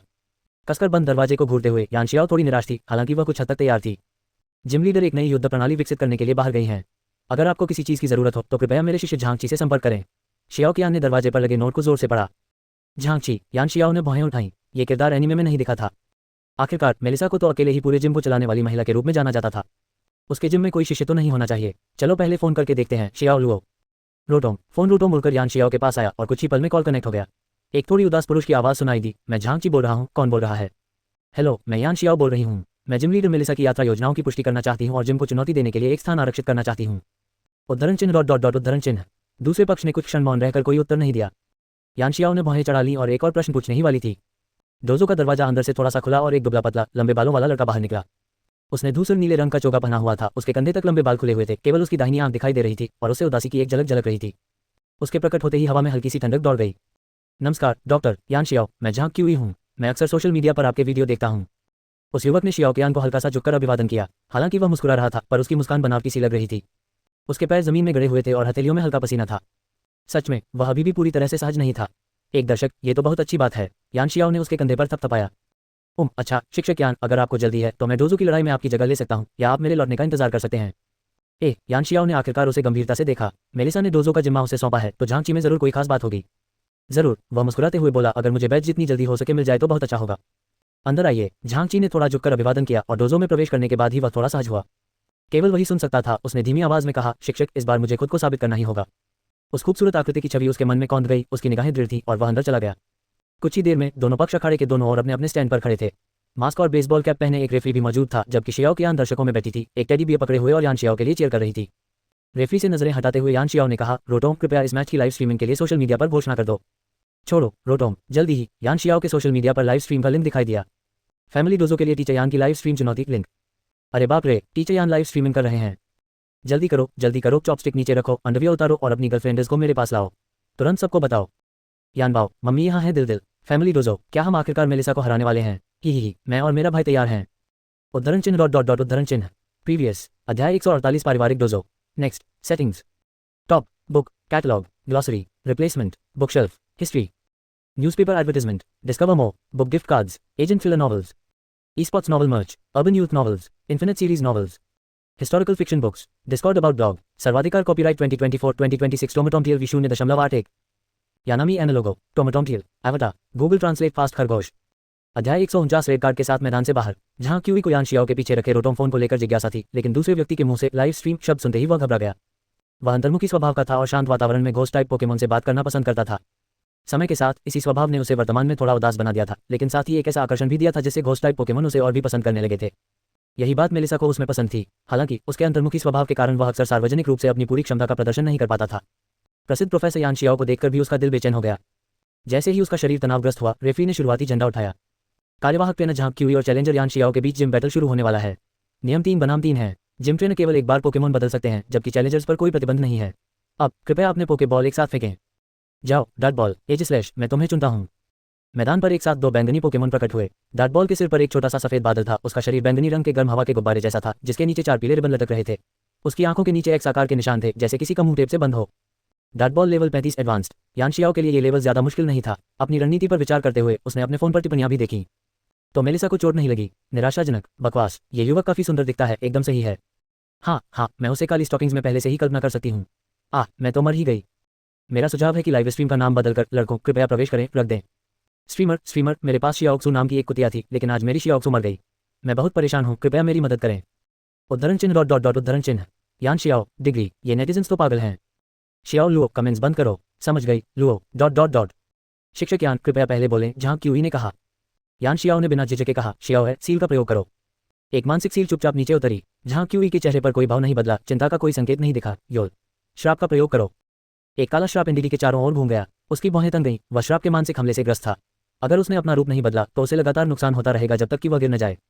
यान शियाओ ने भौहें उठाई। शियाओ है, एक और कॉम्बो। योल, प्रोटेक्ट का इस्तेमाल करो। दोनों ने लगभग एक साथ आदेश दिए। जहां क्यूई ने स्पष्ट रूप से अपने प्रतिद्वंद्वी की हर गतिविधि पर नजर रखने के लिए प्रोटेक्ट का इस्तेमाल करने की योजना बनाई थी, लेकिन यान शियाओ ने पहले ही उसके प्रोटेक्ट को भांप लिया। लगातार 2 हुकिंग हमलों के बाद यायरुन केवल पहले हमले को प्रोटेक्ट से ही बचा पाया और दूसरे हमले के जाल में फंस गया।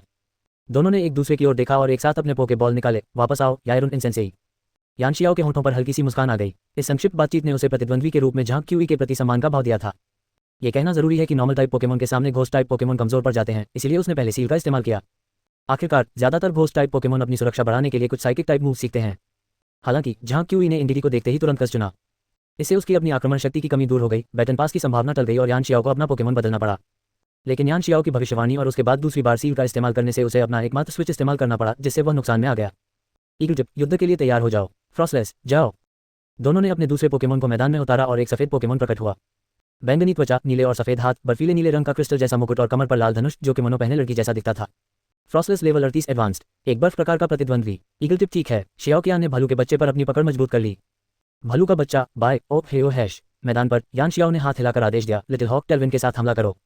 ऑल छोटे से जीव ने जोर से चीख मारी, उसके पीछे एक टेलविन उठी और वह फ्रॉस्टलेस की ओर दौड़ा। आइसविंड कवर, आइसविंड बर्फ प्रकार का विशेष हमला, शक्ति 55 लगने पर प्रतिद्वंद्वी की गति एक स्तर कम कर देता है। एक ठंडी हवा गुजरी और लिटिल हॉक का शरीर एक प्रकार से चमक उठा जो उसकी कम हुई गति को दर्शाता था। अगले ही पल उसके शरीर के अंदर एक लाल कार्ड प्रकट हुआ, एक लाल बत्ती चमकी और फ्रॉस्टलेस तुरंत प्रकाश में परिवर्तित होकर अपने पोके बॉल में वापस चली गई। पीछे की पंक्ति में मौजूद ड्रिफ्ट बॉल मैदान पर आ गई, पूरी तरह से अचंभित दिख रही थी। अरे जहां क्यूई दंग रह गया, रेफरी भी दंग रह गया, लाइव स्ट्रीम में लाखों दर्शक भी दंग रह गए, लेकिन यान शियाओ का हमला आ चुका था। छोटे चील से एक गहरा नीला प्रकाश निकला जिससे शक्तिशाली वायुधाराएं बनी और विंडबॉल से टकरा गईं। बहादुर पक्षी का भयंकर हमला, लाए विंडबॉल दर्द से चिल्लाए और जमीन पर गिर पड़ी। उठो विंडबॉल, डेस्टिनी बॉन्ड का इस्तेमाल करो, इसे पकड़ो, फ्री फॉल का इस्तेमाल करो। जहां क्यूई चिल्लाते ही जम गया। नियति बंधन उपयोग के बाद यह उपयोगकर्ता की आत्मशक्ति को थोड़े समय के लिए प्रतिद्वंद्वी से जोड़ देता है। यदि इस दौरान दोनों को घातक क्षति पहुंचती है तो दोनों अपनी युद्ध क्षमता खो देते हैं। थोड़े समय के लिए इसका लगातार उपयोग नहीं किया जा सकता।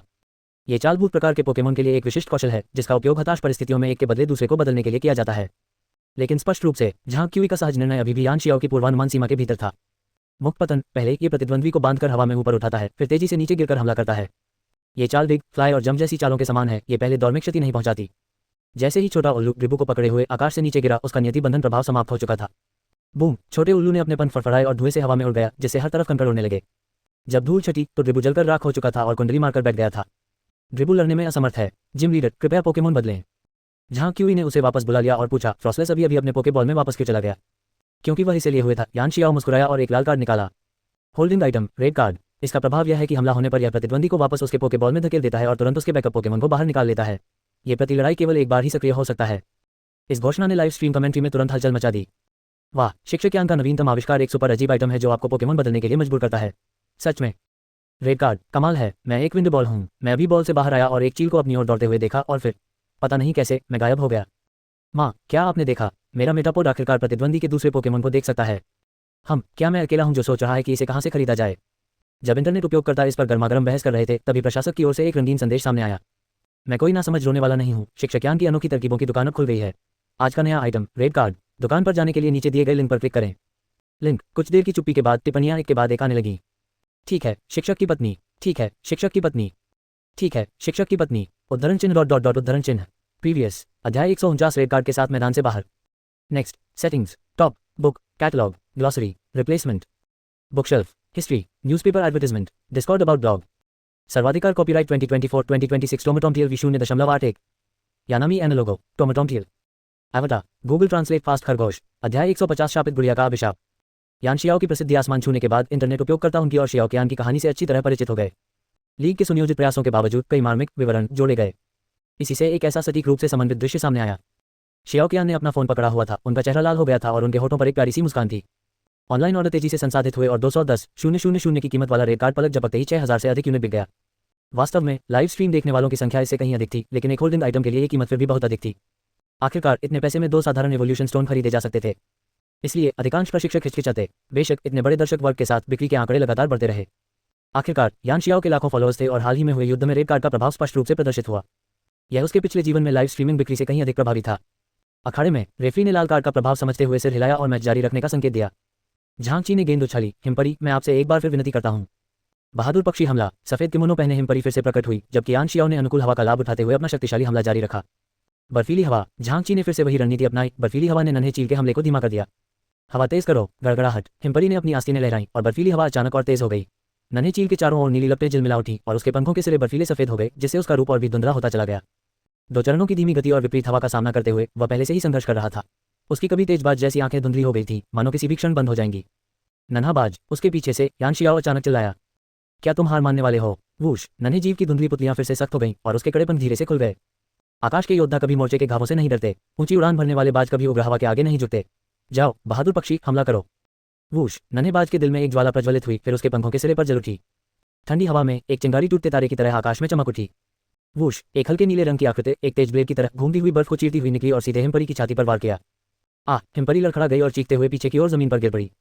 छोटा चील भी हवा में पीछे की ओर उड़ गया और जमीन पर गिरने से पहले कई कलाबाजियां मारी। अब उसमें उड़ने की ताकत नहीं बची थी। जलने की एक हल्की सी गंध हवा में फैल गई, जिससे सब चौंक गए। डिंग। छोटे चील ने ठंडी हवा में गर्म हवा नामक एक नया कौशल सीख लिया है। बहादुर पक्षी हमला में उसकी दक्षता महारत तक बढ़ गई है।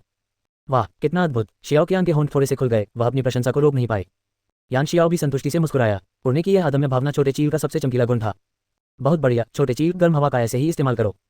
वाह, उस नन्हे जीव ने अपने पंख फड़फड़ाए जिससे गर्मी की एक लहर उठी और हवा में व्याप्त ठंडक दूर हो गई। जहां क्यूई ने सिर हिलाया, आइस शॉट से इसे खत्म करो। आइस शॉट एक प्राथमिकता वाला मूव, बर्फ प्रकार का शारीरिक हमला, शक्ति 40। बर्फ के एक टुकड़े को संघनित करके तुरंत प्रतिद्वंद्वी पर हमला करता है। इसे पहले इस्तेमाल किया जा सकता है। वूश, हीट विंड के चलने से पहले ही आइस शॉट ईगल के सामने आ गया था। जब जहां क्यूई को लगा कि वह आखिरकार अपने प्रतिद्वंद्वी को खत्म कर सकता है, अचानक ईगल एक तरफ हट गया और बाल बाल आइस शॉट से बच गया। जहां क्यूई पलक झपकते ही हीट विंड आ गया और फ्रॉस्टलेस शक्तिहीन होकर जमीन पर गिर पड़ा। फ्रॉस्टलेस लड़ने में असमर्थ है। जिम लीडर, कृपया पोकेमोन बदलें। और ईगल ने खुशी से चिल्लाते हुए कहा और हौंकते हुए जमीन पर गिर पड़ा। अंत में ये केवल अपनी दृढ़ इच्छा शक्ति के बल पर ही लड़ रहा था।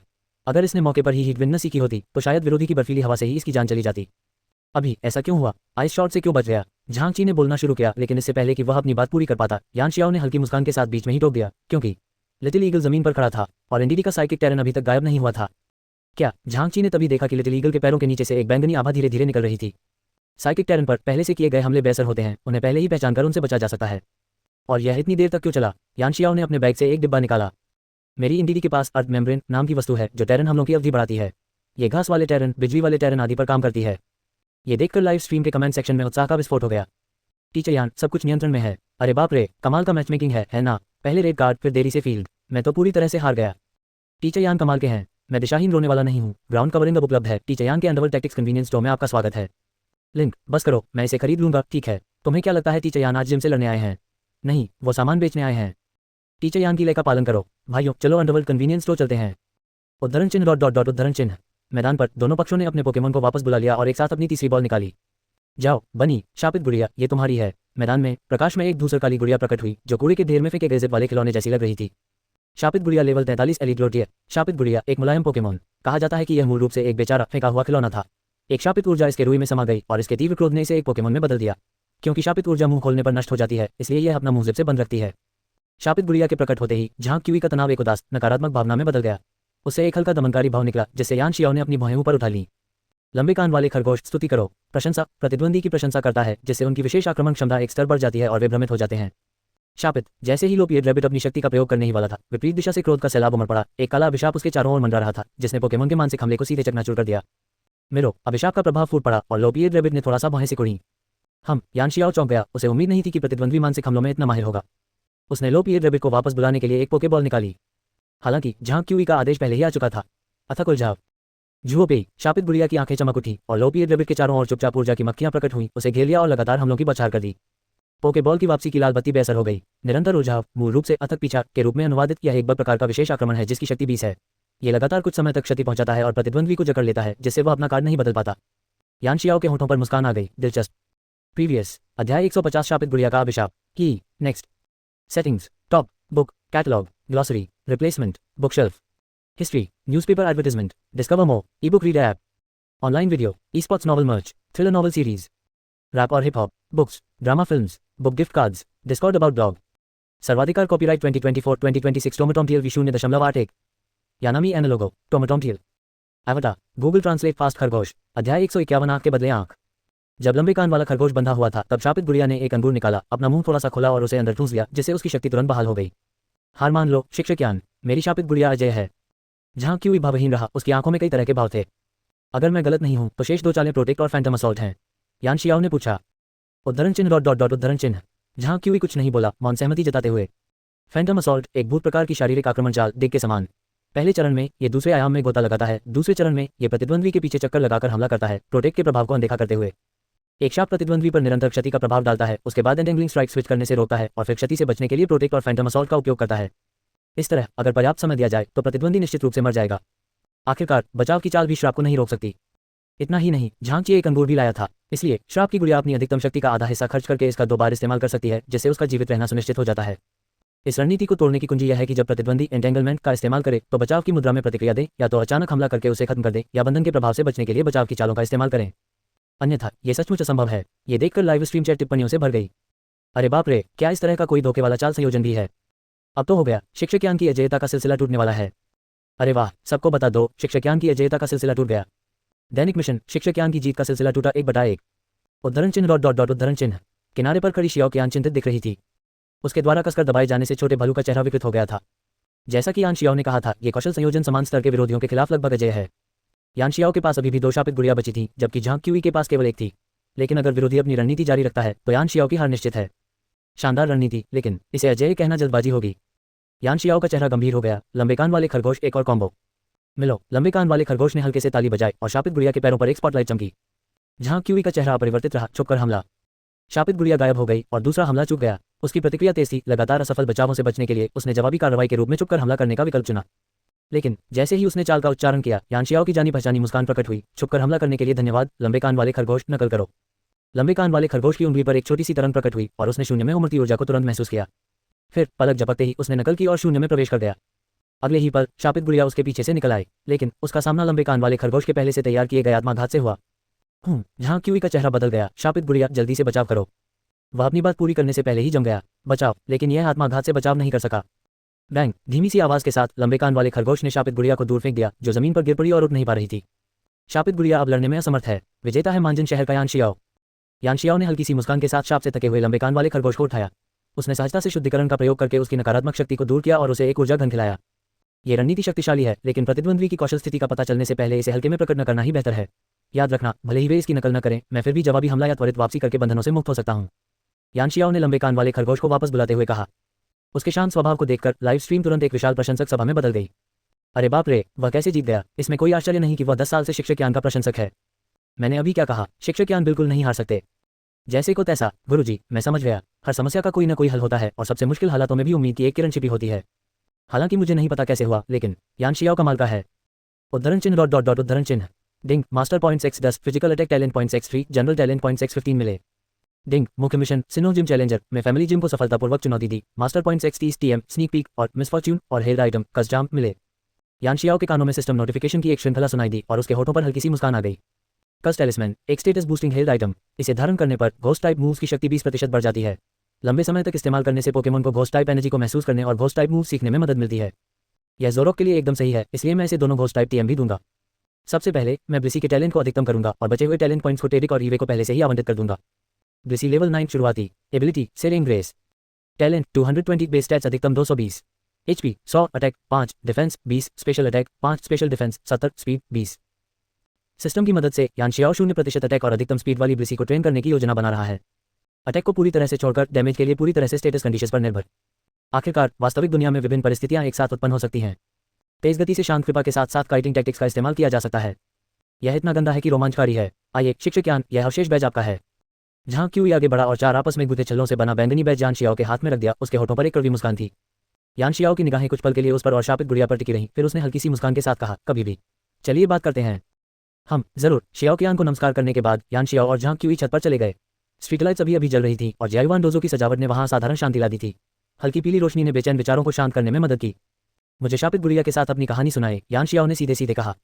उसकी निगाहें शापित गुड़िया पर पड़ी। शापित गुड़िया, लेवल 43, निम्न स्तरीय league.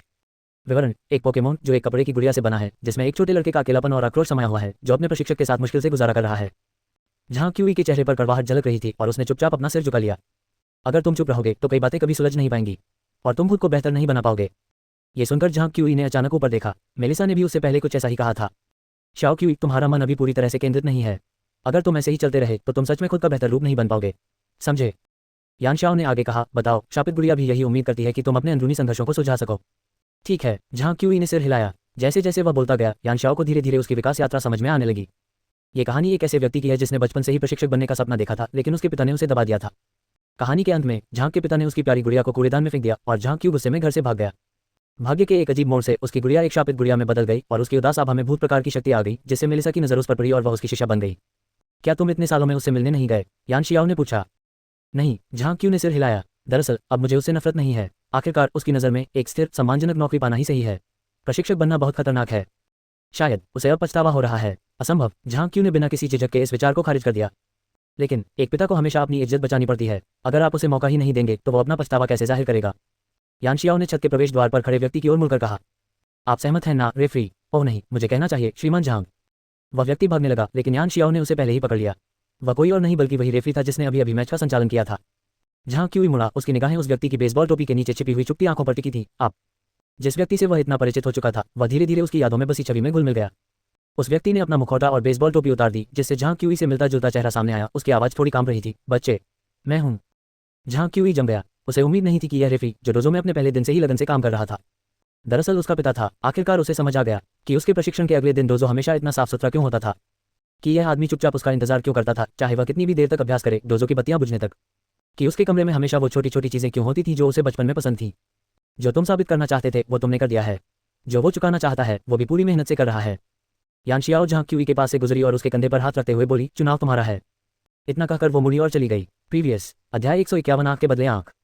Next settings top book catalogue glossary replacement bookshelf history newspaper advertisement discover more agent thriller novels drama films otherworldly continent novels historical fiction books infinite series novels discord about blog सर्वाधिकार copyright 2024-2026 टोमेटोमटियल V 0.8 यानामी एनालोगो टोमेटोमटियल एवटा Google translate fast खरगोश।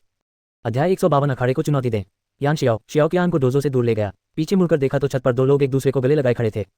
उसके होठों पर मुस्कान आ गई जब उसने अपना फोन खोला और सोल डांसर नाम के किसी व्यक्ति के साथ चैट विंडो देखी। जिम लीडर मेलिसा को हरा दिया। बहुत बढ़िया डॉक्टर यान, भविष्य में अगर आपको किसी भी मदद की जरूरत हो तो बस मुझे बुला लेना, मैं सब कुछ कर सकता हूँ। मेलिसा के आश्वासन से यान शियाओ मुस्कुराया। दरअसल यान शियाओ ने आने से पहले ही मेलिसा से संपर्क कर लिया था। आखिरकार वह अक्सर डोजो से अनुपस्थित रहती थी, इसलिए उसे पहले से पूछना ही पड़ा। हालांकि उसने झांगची के साथ अपने मैच से ठीक पहले ही उसे मित्र बनाया था। उसने झांगची के बारे में भी मेलिसा से ही सुना था। एक लड़का जो गुस्से में घर से भाग गया था, एक पिता जो अपराधबोध से ग्रस्त था, ये दोनों डोजो में साथ रह रहे थे। हालांकि मेलिसा को कुछ समय से पता था, लेकिन वह दखल नहीं देना चाहती थी और उसे यह भी चिंता थी कि उसके पिता की उपस्थिति झांगची के विकास को प्रभावित करेगी। लेकिन बाद में उसे पता चला कि झांगची वास्तव में इसी वजह से पिछड़ रहा था। उसकी ताकत तो बढ़ रही थी, लेकिन उसकी मानसिक स्थिति स्थिर थी। अपनी यात्रा पर निकलने के बाद उसे यह एहसास हुआ और उसने यान शियाओ से उन दोनों के बीच मध्यस्थ बनने का अनुरोध किया। इस स्थिति में यान शियाओ मना नहीं कर सकता था, यह पुण्य कमाने का अच्छा अवसर था। इस समय शियाओ कियान ने आखिरकार अपना फोन नीचे रखा और उत्साह से बोली, हनी, अंदाजा लगाओ आज हमारी छोटी सी दुकान ने कितना पैसा कमाया। यान शियाओ ने उसका कोमल सा चेहरा चिकोटी काटी। तुम्हारे चेहरे के भाव देखकर लगता है 100 मिलियन। हे पूरे 150 मिलियन। शियाओ कियान ने उसकी बांह पकड़ ली और उसे लाभ का आंकड़ा दिखाने के लिए अपना फोन निकाला। उस पर संख्याओं की एक लंबी श्रृंखला स्पष्ट रूप से अंकित थी। 15,78,90,000। चूंकि पोकेबॉल में रखे पोकेमोन का उपयोग करके वस्तुओं का परिवहन किया जा सकता था, इसलिए उन्हें ले जाने के लिए कोई शिपिंग शुल्क नहीं था, उन्हें केवल पोकेमोन सेंटर से भेजना आवश्यक था। यान शियाओ ने सीधे सिस्टम में संबंधित संख्या में वस्तुओं को रिडीम किया, उन्हें अपने बैग में रखा और रोटों को सौंप दिया।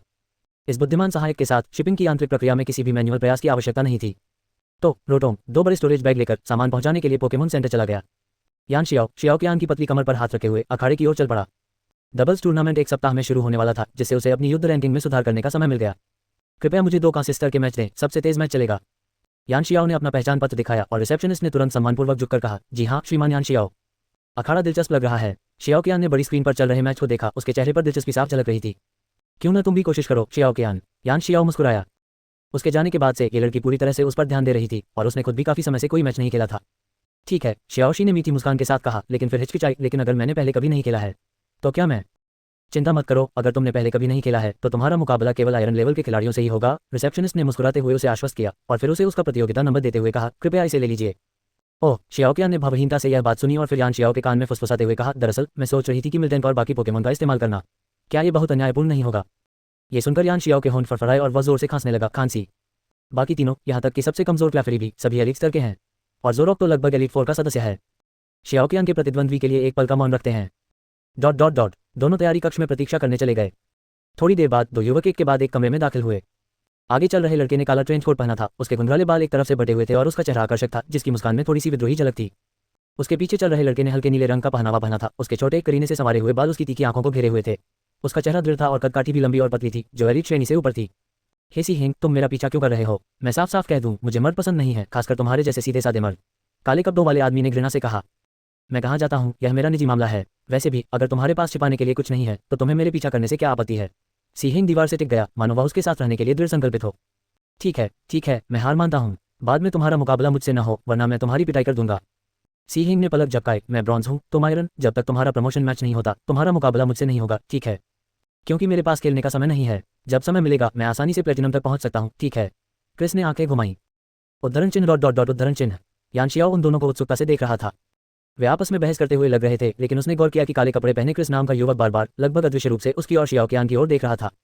सी हिंग नाम का एक युवक कमरे से बाहर जाने वाले गलियारे में खड़ा था, उसके हाथ बीच बीच में बाहर झांक रहे थे और उन पर खुरदरे निशान थे जो स्पष्ट रूप से दर्शाते थे कि वह कोई साधारण प्रतिद्वंद्वी नहीं था।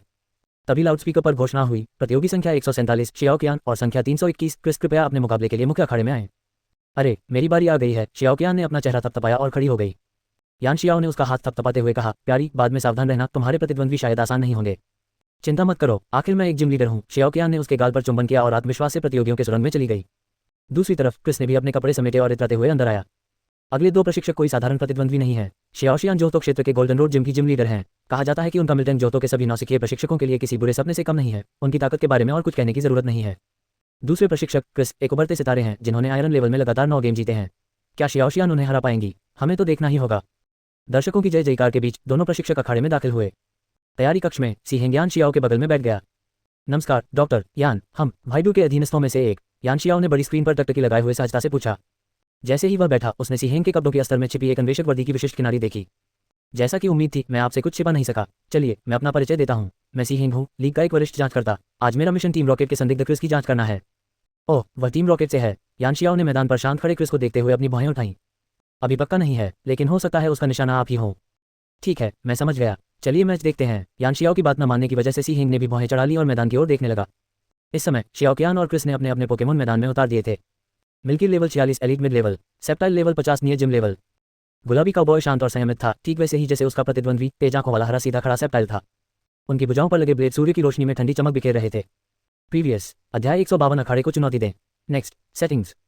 Top book, catalogue, glossary, replacement, bookshelf, history, newspaper advertisement, discover more, historical fiction books, book gift cards, drama films, modern romance books, sci-fi book series, book recommendation service, Discord about blog, सर्वाधिकार copyright 2024-2026 टोमाटोमटियल V0.8 यानामी एनालोगो टोमाटोमटियल एवटा Google translate fast खरगोश। अध्याय 153 बड़े दूध टैंक की शक्ति। दो शक्तिशाली पोकेमोन को देखकर दर्शक आपस में चर्चा करने लगे। ये तो बिल्कुल भी आयरन लेवल के नहीं लगते। मुझे भी मेरी स्किटी टीवी देखते ही रोने लगी। जाओ मास्टर्स वाइफ कमाल की है, उन्हें हरा दो। क्या मास्टर्स वाइफ, ये सब क्या है? छोड़ो, मेरे साथ चिल्लाओ। उद्धरण चिन्ह डॉट डॉट डॉट उद्धरण चिन्ह। लड़ाई शुरू हो चुकी थी। शियाओकियान ने हाथ उठाकर इशारा किया, मिल्क हमला करो। हाँ, गुलाबी गाय उछली, गेंद की तरह गोल हो गई और तेजी से सेप्टाइल की ओर दौड़ी। सीड मशीन गन, नागिसा है। सेप्टाइल ने अपना मुंह खोला और लगातार बीच थूके मिल्टन के रास्ते पर सटीक निशाने लगाए, जिससे मिल्टन को बार बार दिशा बदलनी पड़ी। हालांकि मिल्टन शियाओकियान की खास चाल थी। वह फुर्ती से जमीन पर लुढ़कता हुआ आसानी से हमलों से बच जाता था और पलक झपकते ही सेप्टाइल के सामने आ जाता था।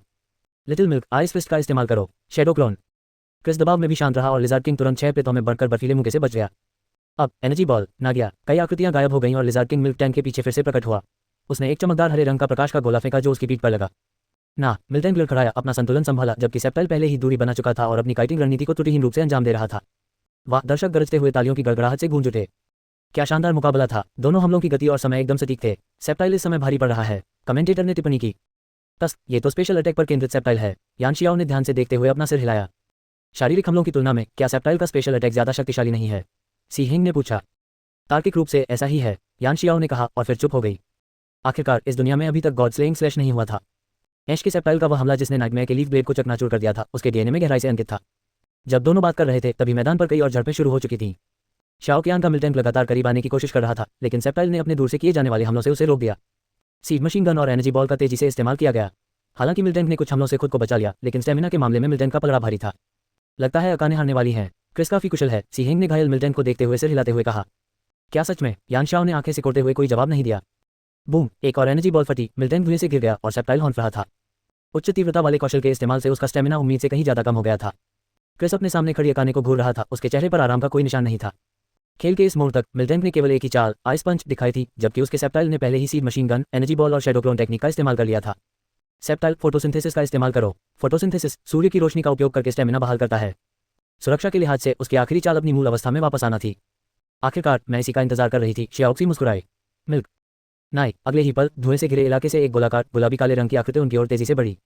कमेंटेटर, हे भगवान, मिल्टन अपनी ऊर्जा बचा रहा था। ये प्रतिद्वंदी के आराम करने के समय का फायदा उठाकर पलटवार करने की योजना बना रहा था। क्रिस का चेहरा पहले तो बदल गया, लेकिन फिर सेप्टाइल को प्रकाश संश्लेषण पूरा करते देख उसे तसल्ली हुई। हम अगर तुम पास आ जाओ तो क्या हुआ? तुम मुझे पल भर में तो नहीं मार सकते, है ना? क्या सच में? शियाओक्सी की गुलाबी आंखें और भी खिल उठीं। यान शियाओ की लड़ाइयां कई बार देखने के बाद अब उसे भी अपनी चालें छुपाने में मजा आ रहा था। अपने प्रतिद्वंदी के खिलाफ साजिश रचने में उसे बहुत आनंद आ रहा था। मिल्क, हेडबट का इस्तेमाल करो। नाई, गोलाकार दूध देने वाली गाय ने तुरंत अपना शरीर फैलाया और उसका सिर सेप्टाइल के सिर से टकरा गया। हेडबट, सामान्य प्रकार का शारीरिक हमला, शक्ति 70, प्रतिद्वंदी को झटका लगने की संभावना। छिपकली राजा, छाया क्लोन। क्रिस ने मौका पाकर आदेश दिया। बहुत देर हो गई, मिल्टन, स्टॉर्म का प्रयोग करो, उसके बाद माउंट ताइसैम। हेडबट लगने से छिपकली राजा ने अपना सिर हिलाया। जैसे ही वह छाया क्लोन बनाने वाला था, मिल्टन के खुर ने उस पर जोरदार प्रहार किया और उसे जमीन पर गिरा दिया। फिर मिल्टन हवा में उछला और उसका विशाल शरीर जमीन पर जोर से गिरा। बूम, जमीन कांप उठी और चारों ओर धूल उड़ने लगी। धुआं छटने पर चिपकली राजा जमीन पर बेसुध पड़ा था। लड़ाई समाप्त, विजेता है मिल्टन, प्रतियोगी एका ने। गरज, जोरदार तालियों की गड़गड़ाहट गूंज उठी। खुशी के बीच शियाओक्सी एक प्यारी सी मुस्कान के साथ अखाड़े से बाहर निकल गई, जबकि क्रिस ने थोड़ी झुंझलाहट में सिर हिलाया और अपने सेप्टाइल को वापस बुला लिया। अजीब बात है, सेप्टाइल ने अभी पलटवार क्यों नहीं किया? मिल्टन की सहनशक्ति तो लगभग खत्म होने वाली थी, है ना? सी हेंग ने हैरानी से पूछा। यान शियाओ, उसकी गति दब गई थी। दूर से लड़ने का आदि पोकेमोन नजदीकी लड़ाई में हमेशा घबरा जाता है। इसके अलावा हेडबट और स्टॉम्प ऐसे मूव्स हैं जो विरोधियों को चौंका सकते हैं। पहले हेडबट, फिर चेस्ट स्टॉम्प और आखिर में बॉडी स्लैम। इस कॉम्बो से बचने के लिए शारीरिक शक्ति का एक निश्चित स्तर होना जरूरी है, यान शियाओ ने मुस्कुराते हुए समझाया। एक जिम लीडर से जैसी उम्मीद थी, शियाओक्सी का मिल्टेंट मूव वाकई शक्तिशाली था। इसके अलावा नॉर्मल टाइप पोकेमोन की विशेषज्ञ होने के नाते उसे नॉर्मल टाइप मूव्स की गहरी समझ थी। उसने अपने प्रतिद्वंदी की कमजोरियों को भांप लिया और उसी के अनुरूप मूव्स चुनकर हमला किया, जिससे लड़ाई का रुख ही पलट गया। बेहद प्रतिभाशाली। हनी, शियाओक्सी बाहर से लौटी, उसके चेहरे पर प्यारी सी मुस्कान थी। वह लंबे समय से प्रतीक्षित लड़ाई से बेहद खुश थी। यान शियाओ ने उसे बैठने का इशारा किया, फिर धीरे से उसका छोटा सा गोलमटोल हाथ पकड़ा और उसे खेलने लगा।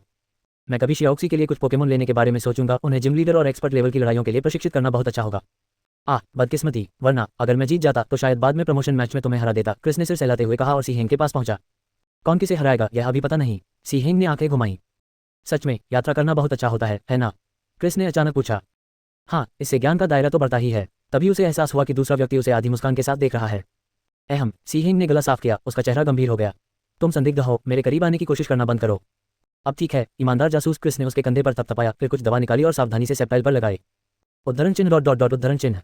सी हेंग चुपचाप उसे देखता रहा। उसकी अंतरात्मा ने कहा कि यह व्यक्ति बुरा नहीं लग रहा था, लेकिन सारे संकेत यही इशारा कर रहे थे कि दूसरा पक्ष टीम रॉकेट से जुड़ा हुआ है। ये दोनों तो काफी दिलचस्प हैं, यान शियाओ ने मुस्कुराते हुए ईवे को सहलाते हुए कहा। इनमें क्या गड़बड़ है? शियाओ कियान ने ऊपर देखा। ये तो आपस में बहुत अच्छे से घुल मिल रहे हैं, लेकिन असल में ये दुश्मन है, तुम्हें नहीं लगता? क्या ऐसा भी हो सकता है? शियाओ कियान के बड़े सिर पर एक सवालिया निशान तैर रहा था। वह इस प्यार नफरत के रिश्ते को समझ नहीं पा रहा था। पता नहीं, बस एक एहसास है। यान शियाओ ने सेप्टाइल की ओर देखा, जो पिछली लड़ाई में शांत लग रहा था। तभी लाउडस्पीकर पर घोषणा हुई, प्रतियोगी संख्या 168 यान शियाओ और संख्या 221 सी हेंग, कृपया द्वंद्व मंच पर आएं। यान शियाओ और सी हेंग ने एक साथ ऊपर देखा। उनकी नजरें मिली और उन्होंने एक दूसरे की निगाहों में लड़ने का जोश देखा। प्रीवियस अध्याय 153 बड़े दूध टैंक की शक्ति। Next settings. Top book, catalogue, glossary, replacement, bookshelf, history, newspaper advertisement, discover more, rap और hip hop, infinite series novels, mystery novel subscription, military fiction books, e-book reader app, discord about blog, सर्वाधिकार copyright 2024-2026 टोमेटोमटियल V0.1 यानामी एनालोगो टोमेटोमटियल एवटा Google translate fast खरगोश। अध्याय 154 गुलाबी शैतान का आगमन। अगले नंबर पर कांटों से आए सी हेंग का स्वागत कीजिए, जो अभी पोकेमोन प्रोफेसर बने यान शियाओ का सामना करने वाले हैं। गर्जना। यान शियाओ के आते ही अखाड़ा जोश से भर गया। अनगिनत दर्शक और प्रशंसक जयकारे लगाने लगे। पोकेमोन बैटल के दीवाने हर किसी ने यान शियाओ के बारे में सुना था। इस खिलाड़ी ने प्रतियोगिता का स्वरूप ही बदल दिया था और सभी बेसब्री से उनके प्रदर्शन का इंतजार कर रहे थे। लाइव स्ट्रीम चैट में कमेंट्स की बाढ़ आ गई। शर्त खुली है, मैं शर्त लगाता हूं कि टीचर यान 3 मिनट में ही लड़ाई खत्म कर देंगे। 3 मिनट? आप टीचर यान को कमा रहे हैं? ये हैंडसम नौजवान कम से कम आधे घंटे की लड़ाई के बिना इतनी आसानी से हार नहीं मानेगा। छी, क्या यही वो हार है जिसके बारे में मैं सोच रहा था? शिक्षक यान, मैं अभी आपके गृहनगर से आया हूँ। पिछले 2 दिनों से लगातार बारिश हो रही है। आपका प्राथमिक विद्यालय पानी में डूबा हुआ है। अरे, शिक्षक यान का प्राथमिक विद्यालय कहाँ है? मैं अंदर जाकर देखना चाहता हूँ। हे भगवान, अकेले इंटरनेट चलाना कभी कभी सचमुच बेकार हो जाता है। उद्धरण चिन्ह डॉट डॉट डॉट उद्धरण चिन्ह। रेफरी ने अपनी जगह ली, झंडा लहराया गया और यान शियाओ और सी हेंग ने एक साथ पोकेबॉल फेंकी। जाओ ब्लेजिकेन, मैं तुम्हें चुनता हूँ। लोबक, एक मानवाकार पोकेमोन जिसके लंबे सफेद पंख और धधकते लाल शरीर थे, मैदान पर प्रकट हुआ। उसके पंजे पट्टियों से बंधे थे, उसके लंबे शक्तिशाली पैर थे और उसके सिर पर वी आकार की कलगी थी। उसकी नीली आंखें तीव्र ज्वालाओं से जल रही थीं। यह कोई और नहीं बल्कि ब्लेजिकेन था, होएंग क्षेत्र के अग्नि प्रकार के स्टार्टर पोकेमोन में से एक। ब्लेजिकेन लेवल 150 लगभग जिम स्तर। ब्लेजिकेन, बल्क अप का इस्तेमाल करो। यान शियाओ, फेक आउट। ब्लेजिकेन ने अभी अपनी मुद्रा ही बनाई थी कि लोपुन्नी उसके बगल में टेलीपोर्ट हो गई और उसने अपना एनर्जी पॉट ऊर्जा का पंजा जोर से नीचे मारा। देखो आर पार। आखिरी क्षण में ब्लेजिकेन ने बल्क अप को रद्द कर दिया और एक बैकफ्लिप से फेक आउट से बच गया। फिर उसने अपने पैरों को हल्के से थपथपाया और दूरी बनाने के लिए कई बैकफ्लिप किए। उसकी गति बढ़ने से उसके पैर चमकने लगे। अरे, यान शियाओ चौंक गया। विरोधी ब्लेजिकेन के पास एक छिपी हुई क्षमता थी, स्पीड बूस्ट। लोपुन्नी, एक बार फिर मिलो। लोपुन्नी ने ताली बजाई और ब्लेजिकेन पर एक स्पॉटलाइट चमकी। आंखें बंद करो, बाउंस का इस्तेमाल करो, सी हेंग चिल्लाया। ब्लेजिकेन की धुंधली आंखें खुल गईं और वह हवा में उछलकर हमले से बच गया और फिर से कोशिश करने लगा। यान शियाओ के होठों पर मुस्कान आ गई। बनी, चाम का इस्तेमाल करो। मिलो। बनी घूम गया और हवा में छोटे छोटे गुलाबी दिल बिखेर दिए। उन्नत कौशल दक्षता ने इस चाल की गति और सीमा को काफी बढ़ा दिया था। हालांकि ब्लेजिकेन तेज था, लेकिन बिना किसी सहारे के हवा में हमले से बचना उसके लिए नामुमकिन था। इस स्थिति में उसे या तो हमला झेलना पड़ता, जिससे उसके भौतिक प्रकार के जंप और बल्क अप मूव बेकार हो जाते, या फिर सब्स्टिट्यूट या प्रोटेक्ट का इस्तेमाल करना पड़ता। लेकिन इससे वह और भी निष्क्रिय हो गया। केवल जंप ही उसका मुख्य हमला होने के कारण चाम का एक बार ही उसे पूरी तरह से रक्षात्मक स्थिति में डाल देता। सी हेंग ने भौहें चढ़ाते हुए कहा, फ्लेम थ्रोवर का इस्तेमाल करो। चिरप। ब्लेजिकेन ने अपना मुंह खोला और आग का एक घना स्तंभ छोड़ा, जिससे चाम का हमला नष्ट हो गया और वह सुरक्षित रूप से जमीन पर उतर गया। यान शियाओ ने मन ही मन से हिलाया। इससे ब्लेजिकेन का निष्क्रियता का भाव कम हो गया। हालांकि ब्लेजिकेन, इस्तेमाल करो। सी हेंग अभी कुछ बोल ही रहा था कि सामने से एक तेज रोशनी निकली। मेगालोपुनी के माथे पर 7 रंगों वाला मेगा इवोल्यूशन चिन्ह प्रकट हुआ और पल भर में वह उसके सामने आ गया। रिटर्न का इस्तेमाल करो। ब्लेजिकेन की कुछ प्रतिक्रिया करने से पहले ही कोहानी, घुटने और चाबुक जैसे लंबे कानों ने एक साथ उस पर वार किए। चीख! ब्लेजिकेन दर्द से चिल्लाया और पीछे की ओर गिर गया। ब्लेजिकेन, अपनी मुद्रा ठीक करो, फ्लेम थ्रोवर का इस्तेमाल करो। आग भड़क उठी, लेकिन लोपुनी गायब हो गया। सी हेंग को पता चला कि वह ब्लेजिकेन के गिरने की जगह पर पहुंच चुका था। इसे खत्म करो, रिटर्न का इस्तेमाल करो। धड़ाम! लोपुनी ने ब्लेजिकेन को जमीन पर पटक दिया। अखाड़े के बीचों बीच से बारीक दरारें फैल गईं। थोड़ी देर की जद्दोजहद के बाद ब्लेजिकेन बेहोश होकर गिर पड़ा। ब्लेजिकेन मुकाबला करने में असमर्थ है। विजेता है यान शियाओ का लोपुनी। वाह, अद्भुत! बिजली की रफ्तार से होने वाला, सांस रोक देने वाला मुकाबला। अपने प्रतिद्वंदी के सभी दांव पेच नाकाम करने के बाद यान शियाओ के लोपुनी ने मेगा इवोल्यूशन किया और फिर लगभग अदृश्य गति से लगातार 2 हमले करके जीत हासिल कर ली। मेगा इवोल्यूशन बहुत शक्तिशाली है। जब मैंने टीचर यान को सिंथिया से लड़ते देखा था तब मुझे इसका एहसास नहीं हुआ था, लेकिन अब समान स्तर के प्रतिद्वंदियों के सामने यह ऐसा है जैसे कोई पिता अपने बेटे को पीट रहा हो। मेरा स्पीड बूस्ट क्षमता वाला ब्लेजिकेन पूरी तरह से हार गया। बहुत तेज, बहुत तेज। टीचर यान, जरा धीरे चलें, मैं इसे सहन नहीं कर सकता। ये बदतमीज ऊपर से कहाँ से आ गया? यान बाओ, मम्मी की गोद में आ जाओ, बेवकूफ़ों के साथ मत खेलो। अहम, क्या मैं अकेला हूँ जिसे लगता है कि लोपुनी की जांघें ज्यादा सेक्सी हैं? प्रतियोगी का प्रवेश। डॉक्टर यान, क्या मैं आपसे एक सवाल पूछ सकता हूँ? सी हेंग ने बोलने से पहले काफी देर तक हिचकिचाया। क्या आप मेगा इवोल्यूशन के बारे में पूछ रहे हैं? यान शियाओ मुस्कुराया। इवोल्यूशन आइटम का एक सेट ढूंढो, तुम्हारा ब्लेजिकेन फिर से इवॉल्व हो सकता है। हम, सी हेंग ने भौहें उठाई। अपने दोस्त को भी बताओ, उसका सेप्टाइल भी फिर से इवॉल्व हो सकता है। यान शियाओ ने बात खत्म की और चला गया। दोस्त, सी हेंग ने दोहराया। उसके होठों के कोने पर हल्की सी मुस्कान थी क्योंकि उसे एक खास घमंडी, संदिग्ध की याद आ रही थी। यान शियाओ और शियाओ कियान की 2 लड़ाइयों के बाद बाकी की लड़ाइयां कुछ खास दिलचस्प नहीं थीं। हालांकि सी हेंग और क्रिस ने अपनी बातचीत के तुरंत बाद वहां से जाने का फैसला किया, शायद मेगास्टोन की खोज में निकल पड़े। लगता है क्रिस इसी कारण से पहले से आया था। बाद में शियाओ कियान ने अपने टेप डेसा का इस्तेमाल करके बेबी बैटल लड़ा। शहद पसंद करने वाले टेप डेसा ने चाटने की एक बेहद कुशल तकनीक में महारत हासिल कर ली थी। एक ही चाटने से सामने वाला शाइबर लकवाग्रस्त हो गया, जमीन पर गिर पड़ा और टेप डेसा उसे चाट चाट कर बेहोश कर देता था। इससे यान शियाओ का टेडी बियर थोड़ा ईर्ष्यालु हो गया। जब शियाओ कियान लौटी तो उसने तुरंत अपने टेडी बियर से फिर से वही चाटने का हमला करने की मांग की, बिल्कुल ईर्ष्यालु कुत्ते के पोकेमोन संस्करण की तरह। जल्द ही यान शियाओ को अपनी दूसरी लड़ाई का सामना करना पड़ा। अगला मुकाबला अभी भी टीचर यान का है। उनका प्रतिद्वंदी गेबुलिन है, जिसने अभी अभी आयरन रैंक में पूरे 10 जीत हासिल की हैं। लगता है इस प्रमोशन मैच में उसकी किस्मत अच्छी नहीं है। कमेंटेटर की आवाज़ सुनकर अखाड़े में मौजूद दुबले पतले लड़के के चेहरे पर थोड़ी घबराहट दिखाई दी। रेफरी ने अपना झंडा लहराया। लड़ाई के नियम एक बनाम एक हैं। दोनों खिलाड़ियों को अपने पोकेमोन एक साथ छोड़ने होंगे। जाओ अगो, मैं तुम्हें चुनता हूँ। हिप्पोडॉन, लड़ाई के लिए तैयार हो जाओ। रोशनी फीकी पड़ गई और मैदान पर एक भूरे रंग का दरियाई घोड़ा प्रकट हुआ, जिसका शरीर अलग अलग रंगों की मिट्टी से सना हुआ था और उसके सिर पर 2 बड़े गोल नथुने थे। हिप्पोडॉन लेवल 29 मध्यम। मैं क्या देख रहा हूँ? अगो, क्या सच में कोई लड़ाई में अगो का इस्तेमाल कर रहा है? कमेंटेटर ने अविश्वास से कहा। हमेशा की तरह, क्योंकि यह टीचर यान है, मैं पहले उनकी बात पर विश्वास करूंगा। ऐसा मत कहो, मेरे शिक्षक यान की आलसी चमड़ी भी काम चोरी नहीं करती। अरे थोड़ा दिमाग लगाओ, नन्हे लकी एग में लड़ने की क्या ताकत हो सकती है? ये तो बस एक अंडा है। सच में, इस प्यारी सी गुलाबी बच्ची को देखो, ये आंखें कितनी साफ, मासूम और भोली। आधे मिनट में ही मच्छरदानी जैसी हो जाएंगी। ठीक है, बहुत हो गई बातें, मैं पहले जाती हूँ। शिक्षक यान की अजयता आज टूटने वाली है। शिक्षक यान हार गए 1/1। उद्धरण चिन्ह उद्धरण चिन्ह। सबके संदेह को भांपते हुए यान शियाओ के होठों पर मुस्कान आ गई।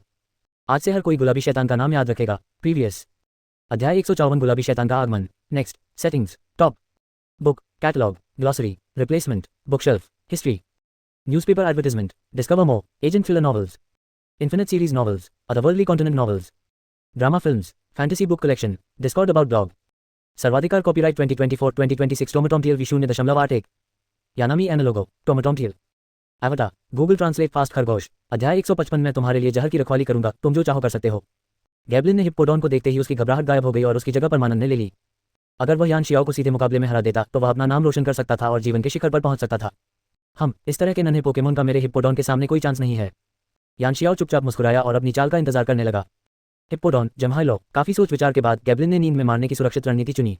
वह निर्णायक जीत सुनिश्चित करना चाहता था। हिप्पोडॉन ने अपना मुंह खोला और एक बुलबुला छोड़ा, जिससे एक सुस्त नींद भरी आभा निकली। हिप्पोडॉन, सब्स्टिट्यूट लो। खुशी। नन्हा सा जीव खिलखिलाकर हंसा और 2 हिस्सों में बढ़ गया और सब्स्टिट्यूट जम्हाई को रोकने के लिए आगे बढ़ा। कथावाचक, मुझे उम्मीद नहीं थी कि लिटिल एग इस स्तर पर स्टैंड मूव में महारत हासिल कर लेगा। हम जानते हैं कि यॉन स्टैंड्स के खिलाफ बेअसर है, तो अब गॉब्लिन क्या करेंगे? छी, हिप्पोडॉन, आगे बढ़ो और क्रंच का इस्तेमाल करो। स्विश। हिप्पोडॉन ने अपना मुंह चौड़ा खोला, उसके दांतों पर डार्क टाइप ऊर्जा जमा हुई और वह अपने छोटे पैरों से लिटिल एग की ओर दौड़ा। जैसे ही क्रंच स्टैंड पर लगने वाला था, यान शियाओ ने समय रहते आदेश दिया, लिटिल एग टॉक्सिक का इस्तेमाल करो। छोटे से जीव के चेहरे पर एक मासूम सी मुस्कान आ गई। जैसे ही हिप्पोडॉन ने एक ही बार में स्टैंड को खत्म किया, जहर का एक घना बादल उसके माथे पर लगा और उसके गालों पर तुरंत बैंगनी रंग की लाली फैल गई।